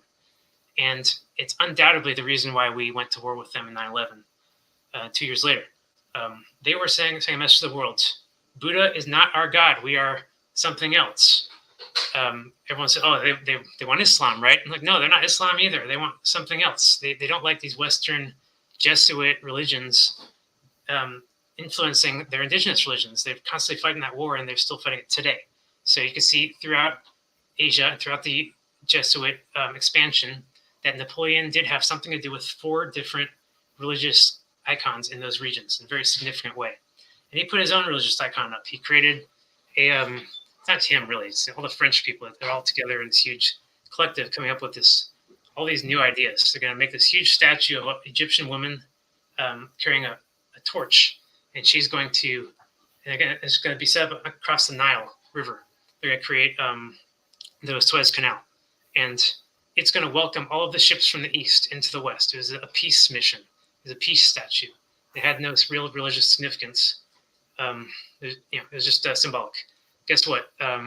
He never got to build it because he lost the war. And they moved the statue to New York, put blindfold on it, and it means something entirely different now. That the Statue of Liberty means something else entirely. But no doubt, it was created by Napoleon. It was his revolution, his idea, and it was meant for Egypt and not America. So enough of that. What happened with the Napoleonic War, in my opinion, is that they inevitably did invade Russia. They must have. They have to have. The only reason that I can give is because at the time, the Reoccurring Empire expanded all the way out to Siberia, to Tataria. It was much bigger then. And right now, today, all of that Asian region is a wasteland. Here's Tataria map. You can see a lot of the main stuff was up here in the top right. And down here on the middle, you can see the vassal states. Each vassal state represents a big square kind of glob because they represent a certain distance from one of the main gates and then a certain distance to the next main gate, giving security to the travelers, gypsies, and so forth. But in main Tataria, it was just a big, wide open, free land with a lot of beautiful architecture and no money, no usury. They had a wall for a reason. They didn't want that European stuff spreading in Tataria. And they also owned a great deal of Western America. which. So I just want to clarify something real fast. So Napoleon represents an entirely different wing, right? So he was at war with the Cabal and with Tartaria. Yes, absolutely, with both. Okay, so that was probably his biggest mistake, was declaring war on both. Like, he almost guaranteed a defeat, huh? Well, that's a good point. It's just, how did he lose? That's a big question. How did he lose? According to his history, he stupidly marched his army into Russia, and in a stupid way lost all of them. And then, after he fell from power, after the coalition, the sixth coalition took him out, they put him on an island where he then escapes and has this meaningless Waterloo battle after he takes power for 100 years. Waterloo, has been pointed out by other people, is completely made up. It's not a real battle. It has no significance. They just wanted to say that was the reason he lost, because they can't explain the other one. The Russian failure makes no sense at all, period. So we can just be smart here and say, hey, that's not the history. Something else happened in this time, and it's been completely covered up to the point that things like mud flood wise have been covered up. That degree of evidence has remained, and there is no other explanation yet. No one has given one yet, aside from some kind of worldwide event that happened on that date. So the date's exactly the same date as the end of the 1812 war, and people mostly research the mud flood as a 40-year event. Went from 1812 to around 1850s and 60s, and around the 1860s, boom, people start moving around again, and you get a civil war right away. But before that, in the 40 years before the Civil War, you didn't have any wars. There's a big gap there. So that 40-year gap, basically, well, there might have been a small war, but not in America. That gap is very significant. That 40 years, that may actually be the same 40 years in the Bible and the Exodus story. It's the Deliverance story, which is not one time in history. It's over and over the Deliverance story. Happened in the Dark Ages, the wandering desert and so forth. But it may have happened in modern times. And if this mud flood period of 40 years is the same 40-year period that made it into the modern Bible, then the Deliverance story essentially is the story of whoever caused this mud flood event resetting society, saying, I choose you, you, and you loyal people and so forth. Do what I say, and I will give you cargo, manna. I will drop stuff to you, and I will keep you alive. So in this century, we see cargo cults, the first ones. And the cargo cults are so significant that they sort of kept their history going today. Wow, there's kind of problems today. Computer, why would you play that? Video stop loading. Yeah, try again. Someone's blocking me. Well, I want to show one video of people who do a dance today of spinning around, looking at the sky. Oh, get the right video here. Yeah, cargo cults. No, I forget that video. Okay, so here's a better one. So these guys look at the sky and they do their worship. In a lot of the Turkey ones in the video I was trying to show, they spin around and they look up in the air. That's what they do. So these represent cargo cults, people that are basically waiting for the next cargo delivery. And these are regions that are not habitable. And the reset cities, for example, are covered with, let's see, they're not livable because like you can't travel in them. The road's been cut off, tracks, you name it, do not work anymore. So nobody lives in the cities after this reset event. They basically they just live where they could find shelter, and then essentially whoever caused this event found them and delivered them to a promised land. Now, why is it promised? It's because they said, if you continue to do what we tell you to do, you worship us essentially, then we will eventually deliver you. And if you don't, then you're going to die essentially. So in the Exodus story, after they leave Egypt, we see how the Israelites acted towards each other. They start to exclude the ones who are no longer loyal. They start to become disobedient with their religion and have to kill each other, put them back in their place. And all this time, they're sort of relying on this God to deliver them supplies. At the end of the Exodus story, the ones who are loyal to God end up slaughtering like 90% of the other Jews who weren't.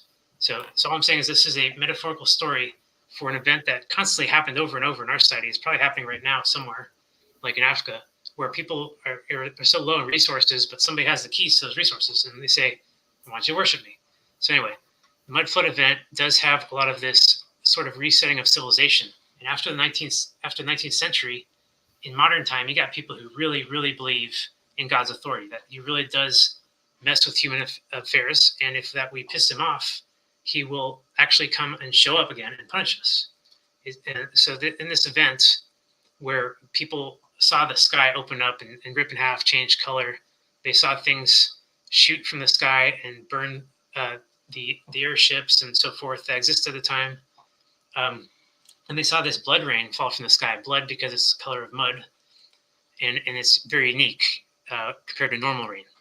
The blood rain phenomenon was researched throughout the 19th and 20th centuries until it eventually died away. There's so much dust in the atmosphere that it took many years for it to actually, all of it, to fall to the ground. So those are the facts we have there. So the implication here is that they wanted this event to look like God. They didn't want this. They didn't want to use advanced technology. The people who did this, they wanted to, after this is over, to hide their technologies. For everyone to say that wasn't technology, that it was nothing more than the wrath of God. So who am I talking about? I'm talking about people on Mars. And why Martians? Because a lot of literature shows that we've had humans living on Mars since the origin stories, like I mentioned, Atlantis, and that they still live there today, and they can, and that their cities and their canals have been observed in the 19th century, right on the timeline that we're talking about. So if the humans on Mars hit us with a weapon, they would have had the ability to carve out any region they want strategically in order to sort of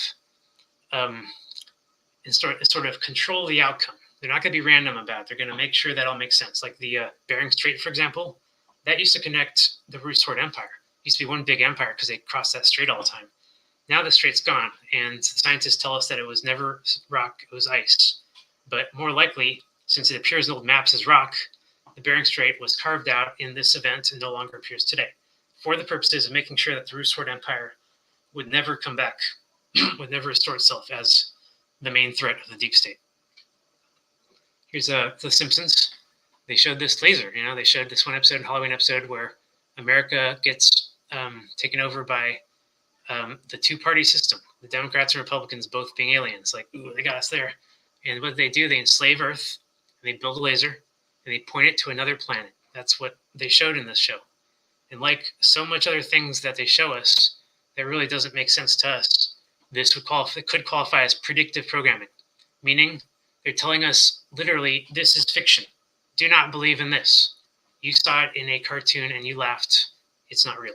So take predictive programming as yet another clue that they're probably trying to cover this up. It's not the only laser that appears in fiction. Go watch Flash Gordon. You'll see that they bend over the script backwards in order to show a laser being fired from Mars.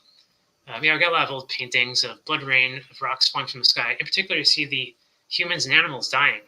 That's because the electromagnetic field of the Earth was shaken significantly by this event. It's like when you put too much stuff in your blood and you have a stroke. It's like you're losing your energy. So since the electromagnetic field keeps us alive as humans, losing it makes us get really sick. And all this bad stuff happens, leprosy and so forth. We get really, even zombies come out.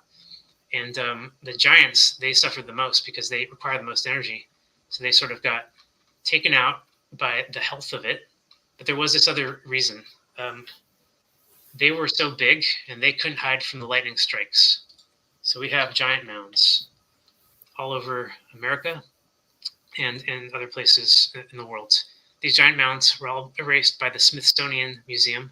They literally bulldozed every single one that they found, and they created museums full of what they call dinosaur bones. They say the dinosaur bones are fossilized and that they're 1 million years old, 65 million or greater. But the Sapphire Project and many other projects have proven that fossilization can occur in the lab as a result of electricity, as electric current and electric strike. So what we see in petrified forests and petrified bones could have happened all at once in one event. Did not necessarily take millions of years. All right, what are your thoughts, real fast? Sorry, just asking. What are your thoughts on dinosaurs? Real, not real? Bones they find from giants or actually from some weird giant lizards? Definitely most of them for giants. And the ones that are from anything that we think are dinosaurs that qualify as that kind of thing, I would say more in the sauropod category, like the Loch Ness Monster. Okay. Those sauropods, they exist for sure. Now, T-Rex, no, it does not exist. A lot of people point out they can't even stand up straight, can't hunt. They would starve. They're just creatures that they came up with when they found all these bones all at once to say, hey, look at how cool these dinosaurs were. They're exotic, and they try to get kids interested.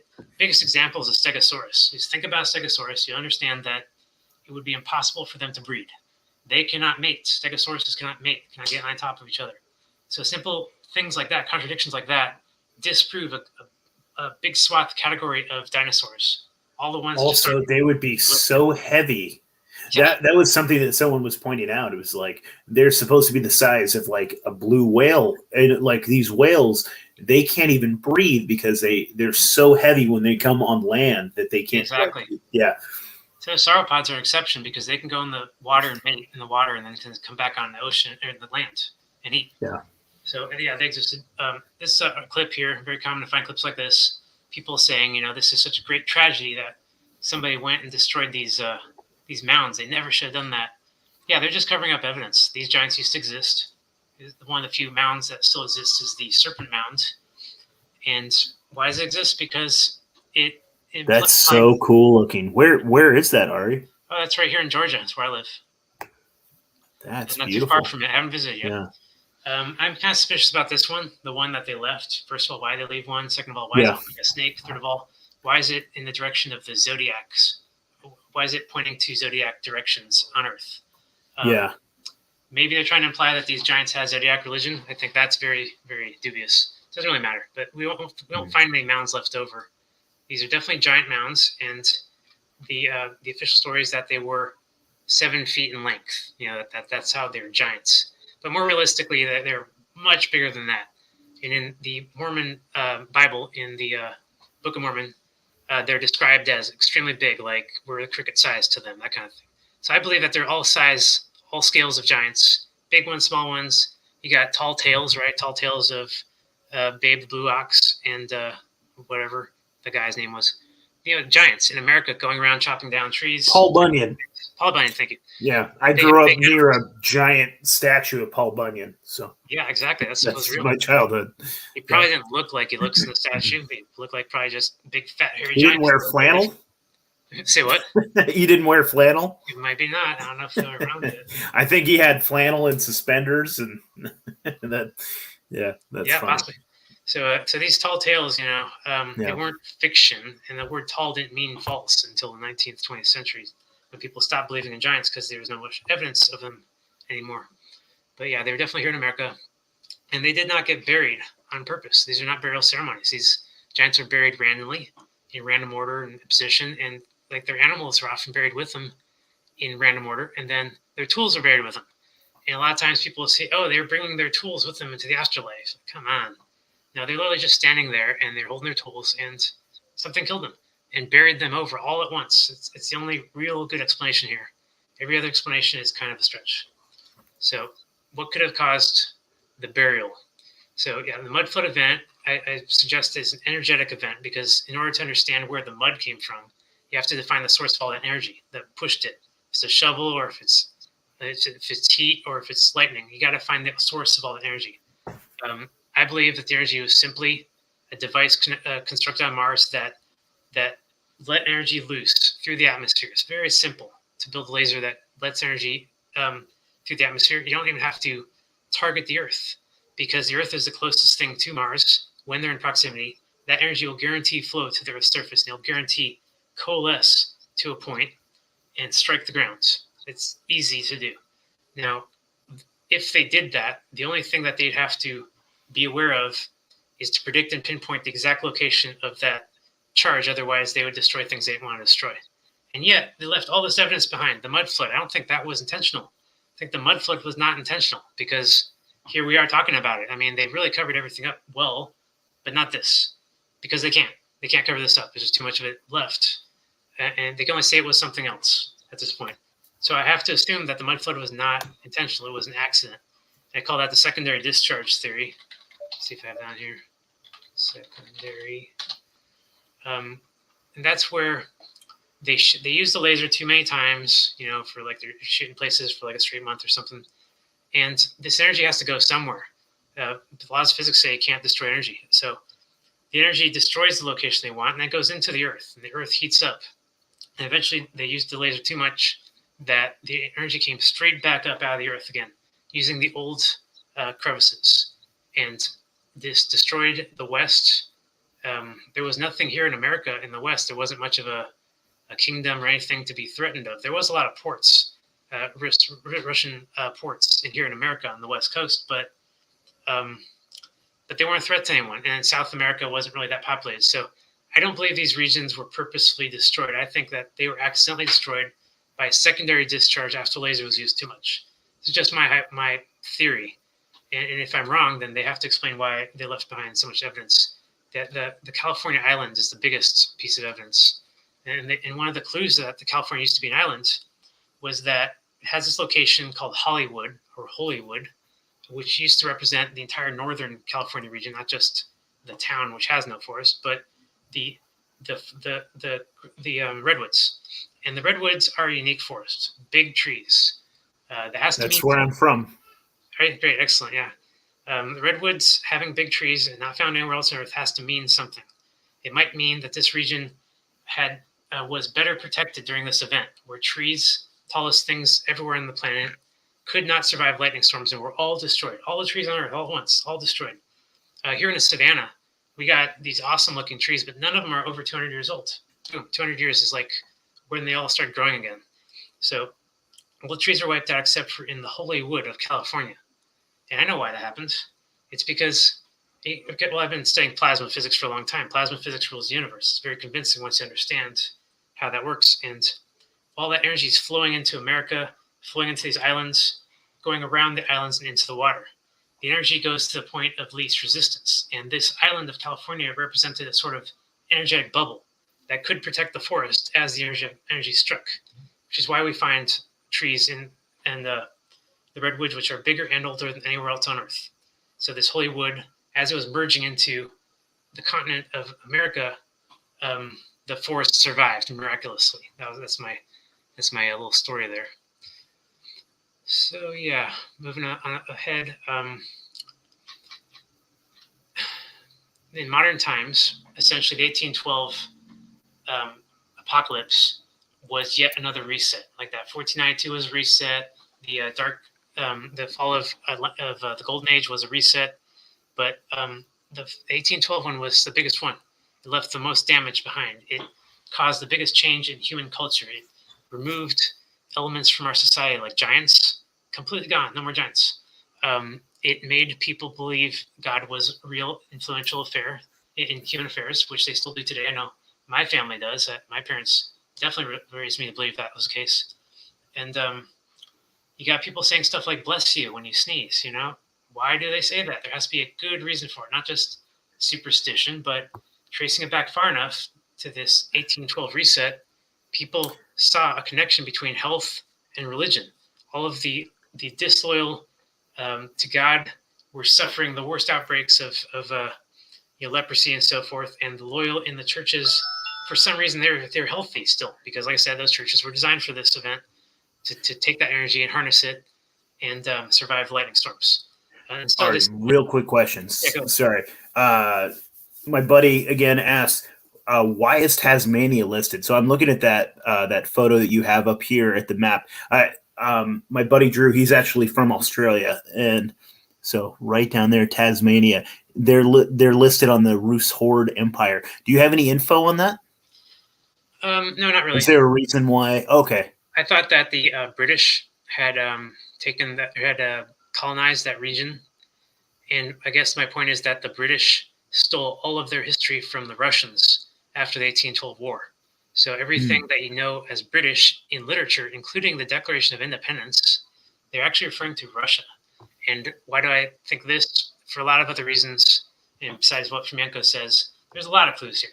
The word British means bright, comes from bright, and English comes from angel. And both the word bright and the word angel were associated with white people, not because they're angelic or anything like that, but because they were small evangelists during the Jesuit expansion. They went to places with giants and black people and African stuff, and they appeared white. So everyone said, "Oh, the bright people are here. The British are here," and this includes the Reoccurring Empire, where the emperor was also white. So this entire region was known as Britain, England, you name it, until after Napoleonic Wars, when the British society stole everything, including the aristocracy lineage. They pretend today that their kings and queens go back 1,000 years or more, when no, they don't. And this is not just England. This is all of Europe. I just found this other guy. I forget the name right now, but he went to these countries. He researched them, and he found this, that every country in Europe disagrees with everyone else's history all over the place. Huge overlap, especially with the monarchy. That's the biggest dispute of all. The monarchs of England, going back hundreds of years, all dispute each other's claims. They are all intermarried, and they deny it, and they don't deny it, and it's just as messy as you could possibly imagine. So somebody really smart, not that smart, who was part of this reset of the world, knew these things. They've been studying these things for hundreds of years, and they knew they could do this. They can steal Russian history, give it to Europeans, and tell every single one of them that that's their own history. And yeah, go fight wars over it, go create security forces and stuff, because they're never going to agree on it. And they're absolutely never, ever going to agree that they stole it from Russia. You see, right now, today, we're all willing to go to war with Russia before we're even willing to talk to them. We're not even going to negotiate. We're not talking about reality on the ground. We're not talking about peace. We're not talking about giving the starving people of the world all of that grain that's being held up because of the war. We in the West are going to go to war with Russia at all costs. So this is just repeating history. Napoleon did it. Hitler did it. Hitler was pretty, they said he was insane, but really it was just a deep state puppet. He went and rallied Europe to invade Russia. And he did in the summer. And then it was so poorly planned that they stalled until winter, and then they failed. So here you go. History repeats itself, just like with Napoleon, except for real this time. The deep state tried to invade Russia and destroy it once and for all and get rid of all that history so they can claim it forever. And Russia beat them. They lost 8 million people, 8 million soldiers in World War II, and the Germans only lost like 500,000. And after that moment in 1941, when the Russians beat the Germans, up until that point, America, we've been supporting them, the Nazis. We gave them weapons, we let them visit, and suddenly we acted like we did not support them ever, and we sent our troops over to Germany to just slaughter them. And we lost so many Americans and Germans for nothing. We totally betrayed the Germans in that moment. And guess what? We betrayed the Japanese too. With Pearl Harbor, we told them that we could take out their old vassal enemy, the British, and we were going to let their ships sail to England. But as they approached Hawaii, we took them out in deep waters, covered it up, we staged Pearl Harbor, and then for no reason in the world, we turned on the so-called Axis powers. The only reason I'm mentioning all of this is because the deep state completely failed with World War II here. They didn't get what they wanted. They didn't destroy Russia, and they had to come up with yet another plan for yet another reset. So 70, 80 years ago.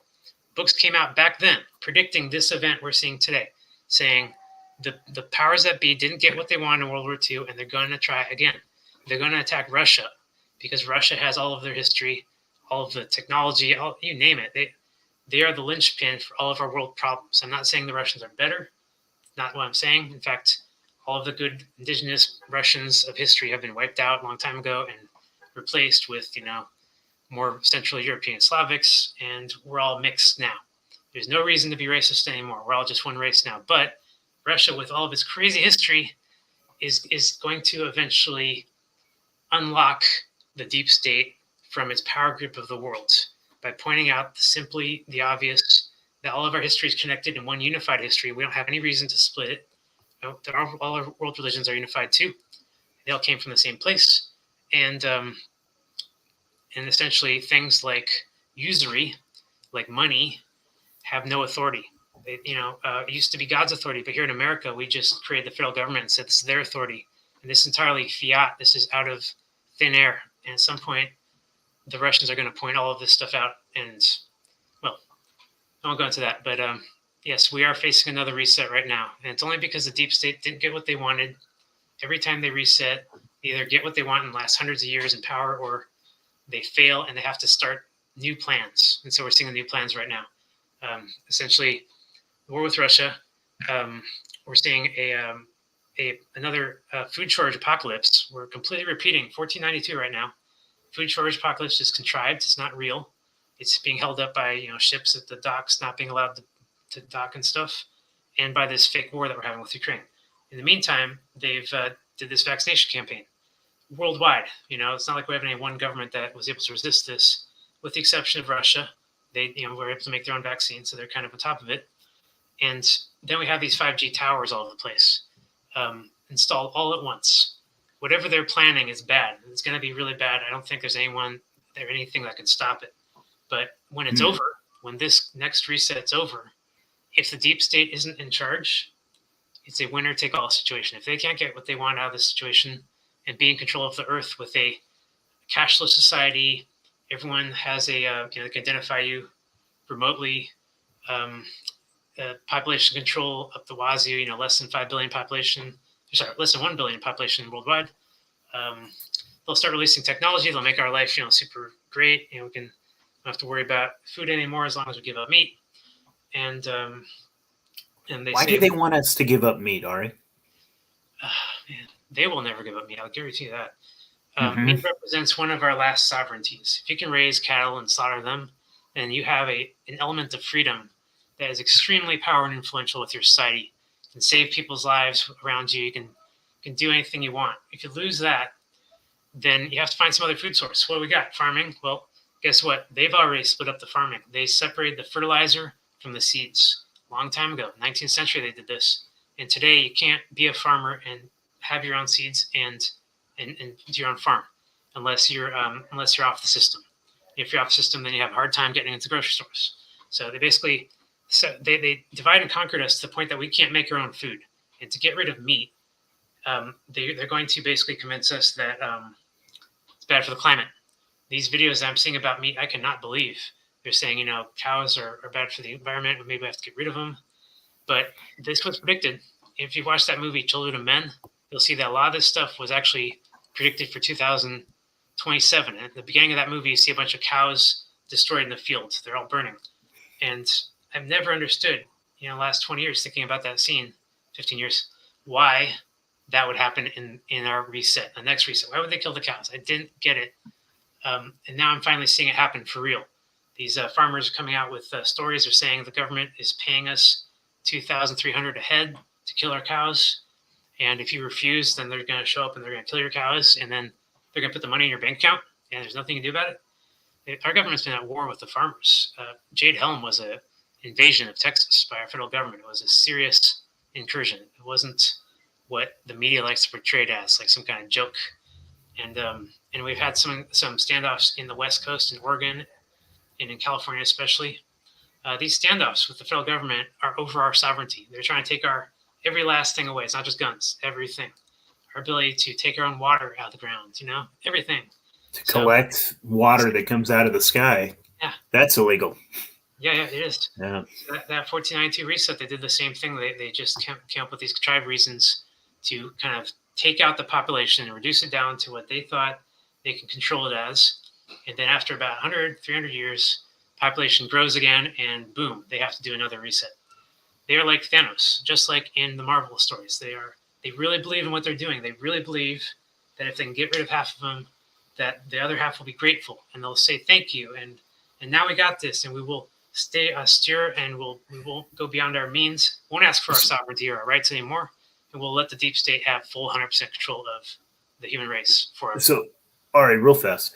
Is there opposition to that deep state? Yeah. Is there organized opposition to that deep state? Yep. I mean, just the fact that they failed with World War II is right there, the resistance. So who are they? And you're telling me that they don't stand a chance?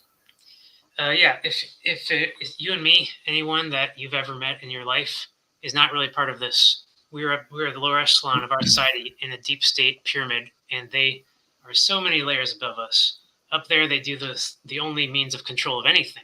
They can start the wars, they can end the wars. If you want to stop the wars or start the wars or do something at that layer, you need one of them.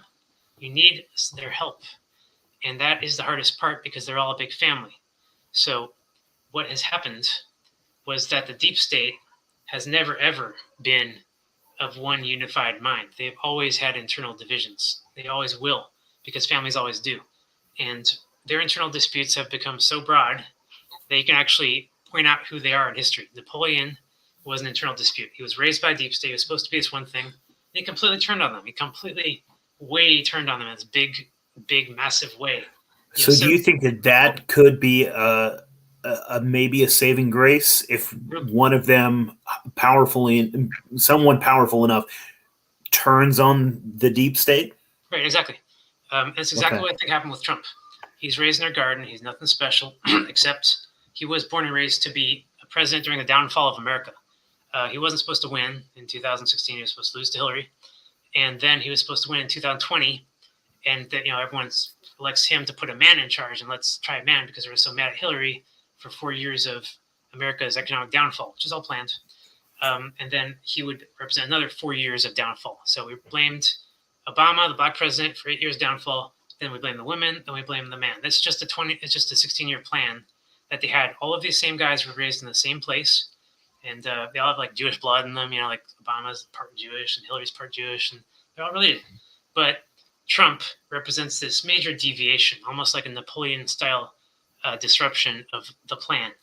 So did he do it? No, of course he didn't do it by himself. He can't do it by himself. He's just one guy. They would take him out. Something else happened there. And what happened, in my opinion, and from the intel I've seen, is that the U.S. Army in the last 20 years finally started to take it seriously that America's in jeopardy. We came from a place in the 90s where we thought we were impervious and superior. But all that's over now. And the generals in the Obama years got real paranoid. The media took out a few of them, and they started to take this stuff seriously. Russia was telling them, you guys are in danger. There are plans at work. You're going to get taken out, and then we are too. So they came up with a counter plan. The counter plan is very simple. There is no other thing that would work here to prevent the next reset except to execute the reset prematurely. That's it. And what is the reset? It's a sequence of events that lead up to worse and worse events until we get to the state where everyone's dying and it's warfare and disease all over the place. To prevent that, you look at the individual steps and you say, well, this is going to happen. There's no stopping that. There's no stopping that. And you try to be the one that triggers those events as early as possible, as safely as possible, so we can get past it and move on. One of those events was the mandatory vaccination. In a lot of countries on this planet, you will see mandatory vaccinations. Very scary stuff. No ability for anyone to resist or say no. They'll come to your door and they'll make sure you are. Here in America, we had the experimental vaccine. It's very important that they use that word because they didn't actually get approval for a full vaccine, which they could have mandated against us. They gave themselves authority to do that. And whoever the good guys are of this knew that trick. They knew that if it was experimental, that they're winning Americans the right to choose. And that's everything. The right to choose is going to save your life if anything turns out to be bad about these things. I know this stuff gets banned a lot, so I'm sorry for covering it. But I saw an article in mainstream media today saying that when Moderna is apologizing for particles in their vaccine. I mean, obviously they had some kind of manufacturing problems, and they're coming out with a story. It was his fault, it was hers fault, and all this stuff. So in America, we were able to avoid having to do the mandatory, and that was it. That was the only thing we can do here. We can't not do the vax because they knew that the media would use every attempt to resist against. A lot of people ask the same question. Why did Trump endorse the vax? He seems to be a good guy. But on this one issue, he's been asked, and he says, this is an important issue. We can't lose on this issue. The Republicans can't lose on this issue. Those are his words. And what he really means is if the Republicans ever start to say anti-vax, then they will lose all the elections. Boom. The media will just say they lost. They'll steal elections. They'll say they lost because they said it won't even matter if it happens. It's so guaranteed to fail that they realized they had to be on top of that issue. If anyone asks if Republicans are on top of this important COVID issue, then they'll look at their track record and say, yes, we are. We didn't do anything wrong. Gave the Americans a choice, and if they said no, that's their choice because they're Americans. So that was their Republican conservative sort of solution to get past this thing, and we did. And so that's just one example. Another example is religious war. There's supposed to be a huge war between America, Israel, and Iran. Everyone knows it who studied the Iran deal.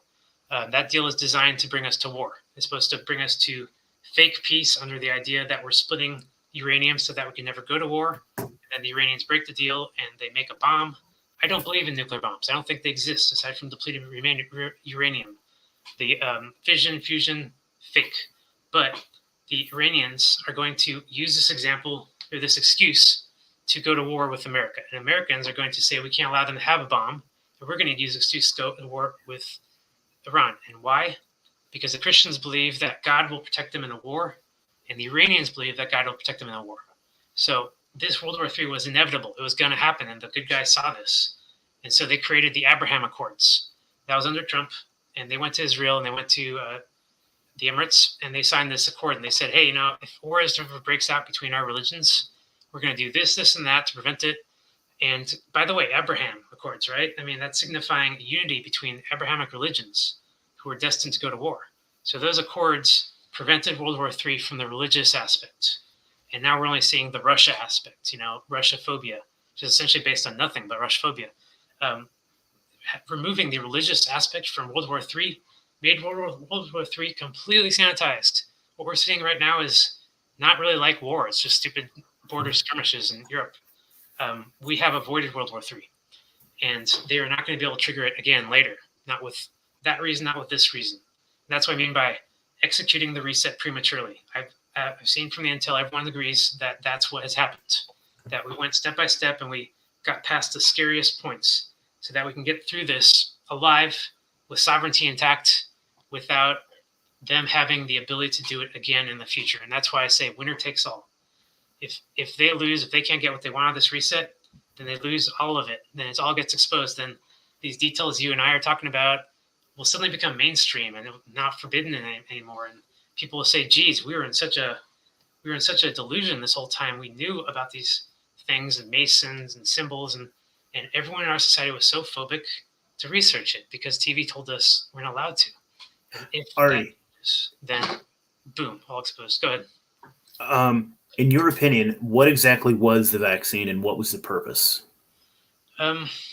Since it didn't really kill that many people, just a small percentage of people, we can't accuse it of being all that deadly. And it's plausibly deniable, which is why a lot of people say, I don't see any evidence of what you're talking about. You're wrong. So we can't get anywhere. But it seems like one of those slow burns because I'm seeing a lot of folks that are now succumbing to, and those are the only people. This video is definitely going to get burned from YouTube. That's fine. We'll get a strike. But dude, okay. So there's quite a few people that I know recently that have been getting, getting the C. Yep. And they're the only people that are getting it are people that are V'd. Yes, and that's it. Family, same story. It's the case. I'm fat. I'm poor. I'm a beaner. I'm everything they said that, I'm a POC, a poor, fat idiot. I should be dead by now. I've never gotten it. Yeah, they should have the most severe version of it. Severe disease and death. So yeah, this was a project to get graphene oxide into everyone on Earth. Okay. Yeah, that makes sense to me too. It also seemed like it was designed to maybe take out any of this sounds really fucked up, but some of the weak ends in society, almost like a eugenics sort of thing. And I think that's almost what the C was too. Because it seemed to really have taken out the old folks, maybe the ones that, can't contribute to taxes anymore and are just simply a burden. And, and they're just like, well, because I don't know how you feel about it being made in a laboratory or not, if it was actually designed or if it was just a flu and they just took this as an opportunity and said, hey, look at this scary thing. Well, since we're on the topic, here's my thing. Yeah, it was just a flu, just a modified flu, genetic modified. They had some spike proteins on it. so that the proteins would expire and evolve on their own in other countries, so that they can say, hey, look, we found a new variant in your country because it's a different spike protein. But there's really no evidence that these variants are any different from each other or the flu. So this is really just a gaseous wash. This is just a big psyop. Now, what is the real threat here? Aside from the fact that this vax might have some side effects, I think most people will suffer just fine. They won't have any long-term problems that they can't ignore anyway. And eventually, I do believe that there will be a positive campaign suggesting all of the good benefits of this vaccine that they have not admitted to yet. And so I'm kind of, getting into the future here of what they had planned for us. Cashless society, no more IDs, credit cards. You just walk into a building and they scan you. So how they do that? Well, this vaccine has given everyone that ability. By putting the graphene oxide in the body has become essentially a computer. It can store memory and retrieve memory remotely. Machines can now read your memory, not your thoughts, nothing like that, but more memory, additional supplemental memory that's being stored in your blood in this metal, in this oxide. They can control your health. They can hook you up to a machine where everything will be cured because you have the oxide in it. In the same stroke, they can kill you. These 5G towers will have the ability to make you happy, make you sad. They already can affect us without the vax, but with it, big difference. They will, if they want to say, make an entire population of one city die by the age of 50, or later, then they can make that happen on a schedule. Just the tiniest little adjustments of their towers. So this vax and the towers are the ultimate population control, intimate and internal in your body, no defense from it kind of thing. Those people, they might not even see a downside to it because they believe in their government and their corporations so much that as long as it keeps benefiting them, they don't see a problem. You and I scared to death of this stuff.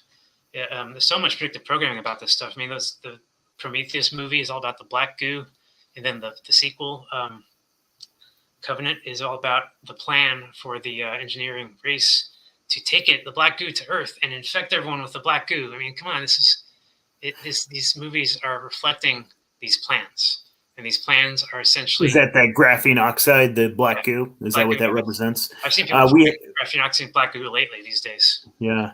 So we have another comment that says, I wonder if it depends on what jab was given or what batch too. And I have this gentleman is vaccinated because he was forced to, unfortunately, to keep his job. He says, but I've never had COVID and I'm around it all the time with my students. That's interesting.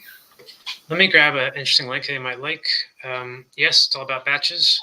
The worst, most deadliest batches came all at once and are now going to soon be attributed to manufacturing defects that were outliers. In other words, they happened like less than 1% of the time.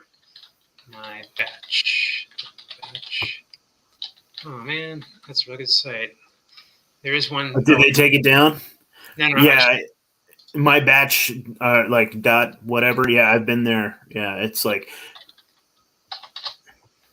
Man, I hope I don't lose it here. It's my private chat. Yeah, there are some websites out there. If any of you guys want to ping me later, we'll definitely find it for you that tell you which batches were the deadliest and the rest were mostly benign. Yeah, that's interesting. Okay, so I'm familiar with that website, and someone was saying that the AstraZeneca was not listed on there, so they couldn't see if their batch was good or bad. I think it was only Pfizer and Moderna that was on there. Yeah, Pfizer's a big problem. Yeah. So Pfizer's a big problem in general, dude. They're just an evil fucking company. Yeah, and they have been. This is nothing new. I know. It didn't start in 2020. Yeah. So I guess one last thing I'll say is I believe that zombies are real. I believe that they happened in history. There's literature of them. Dubeck. You can see an example of that in Serious Man in the beginning. That was supposed to be someplace in Asia, and those Jews from Asia basically were experiencing Walking Dead people. So why would that happen these days? These 5G towers and this graphene oxide might have the ability to reanimate the dead. if enough energy is put into them. Now, have we seen anything like this yet? No, we haven't. But there is this one video. I don't have to play it, but it does seem to be totally real to me. A real-life zombie outbreak that's occurring in Russia in the 90s. And it's honestly the scariest thing I've ever seen in my life. It made me believe it because it's not like the movies. The movies show just, humans slowly wandering around and kind of tearing at each other. But zombies represent an inversion of the human inner polarity. And all cells in the body have polarity. They're either electron donors or electron stealers against that polarity, which is why all health and everything's related to energy. And if you have too much stuff in your body that's stealing those electrons, then you can't ever get your health up again. But if you were to die all the way, then the polarity drops. And if you were to be energized by a reverse polarity, by the opposite polarity of energy that enters your body, then your blood will shift into that reverse polarity and it will continue to function. Your body will continue to function. As the blood's reverse polarity, it cannot generate new blood anymore. So you have to eat blood from other creatures in order to survive. And that's where you get also vampires. The only difference between vampires and zombies are that vampires are sophisticated, sort of have things under control, like the adrenochrome junkies that are all over our society right now. So those guys represent vampires essentially. Even if they're not dead yet, they could essentially go into Walking Dead and still continue to survive as long as they have that blood energy. So anyway, I just wanted to mention that. Could be totally wrong about zombies, but I've seen a lot of evidence that this stuff, this graphene oxide, it reacts to energy. It's like you see this video here, it's moving, and you send different frequencies and you get different effects essentially. So it's really scary. It's really futuristic, and there's every reason to dismiss it and just say, this is fantasy still. But I think we've entered the age where if the suppressed technology is going to be used against us, then it's going to be used against us right now. Fascinating, man. Yeah, that's crazy. I think we're going to have to do a part 2 at some point because I wanted to get into George W. Bush, and you said he was taken out at a certain point. Like, man, there's just so much. My wife is going to kill me if I don't get off though because we're past 2 hours. Past 2 hours, yeah. That was a good show. Yeah, man, this was awesome. Ari, you fucking killed it again. Dude, this is so much information. I'm going to have to go over it and watch it again like 2 or 3 more times. And I thank you, brother. I'm going to hit the outro, brother. Do you want to do your plugs one more time? So paradigmthreat.net. Tell everybody where they find you. And the Discord no longer exists, but is there a chat on your website? Like, do you guys? That's right, yeah. I'm hosting my own chat now. So it's just chat.paradigmthreat.net. And you can find the link on the top of the paradigmthreat.net website. We don't have many people in there, so yeah, come visit.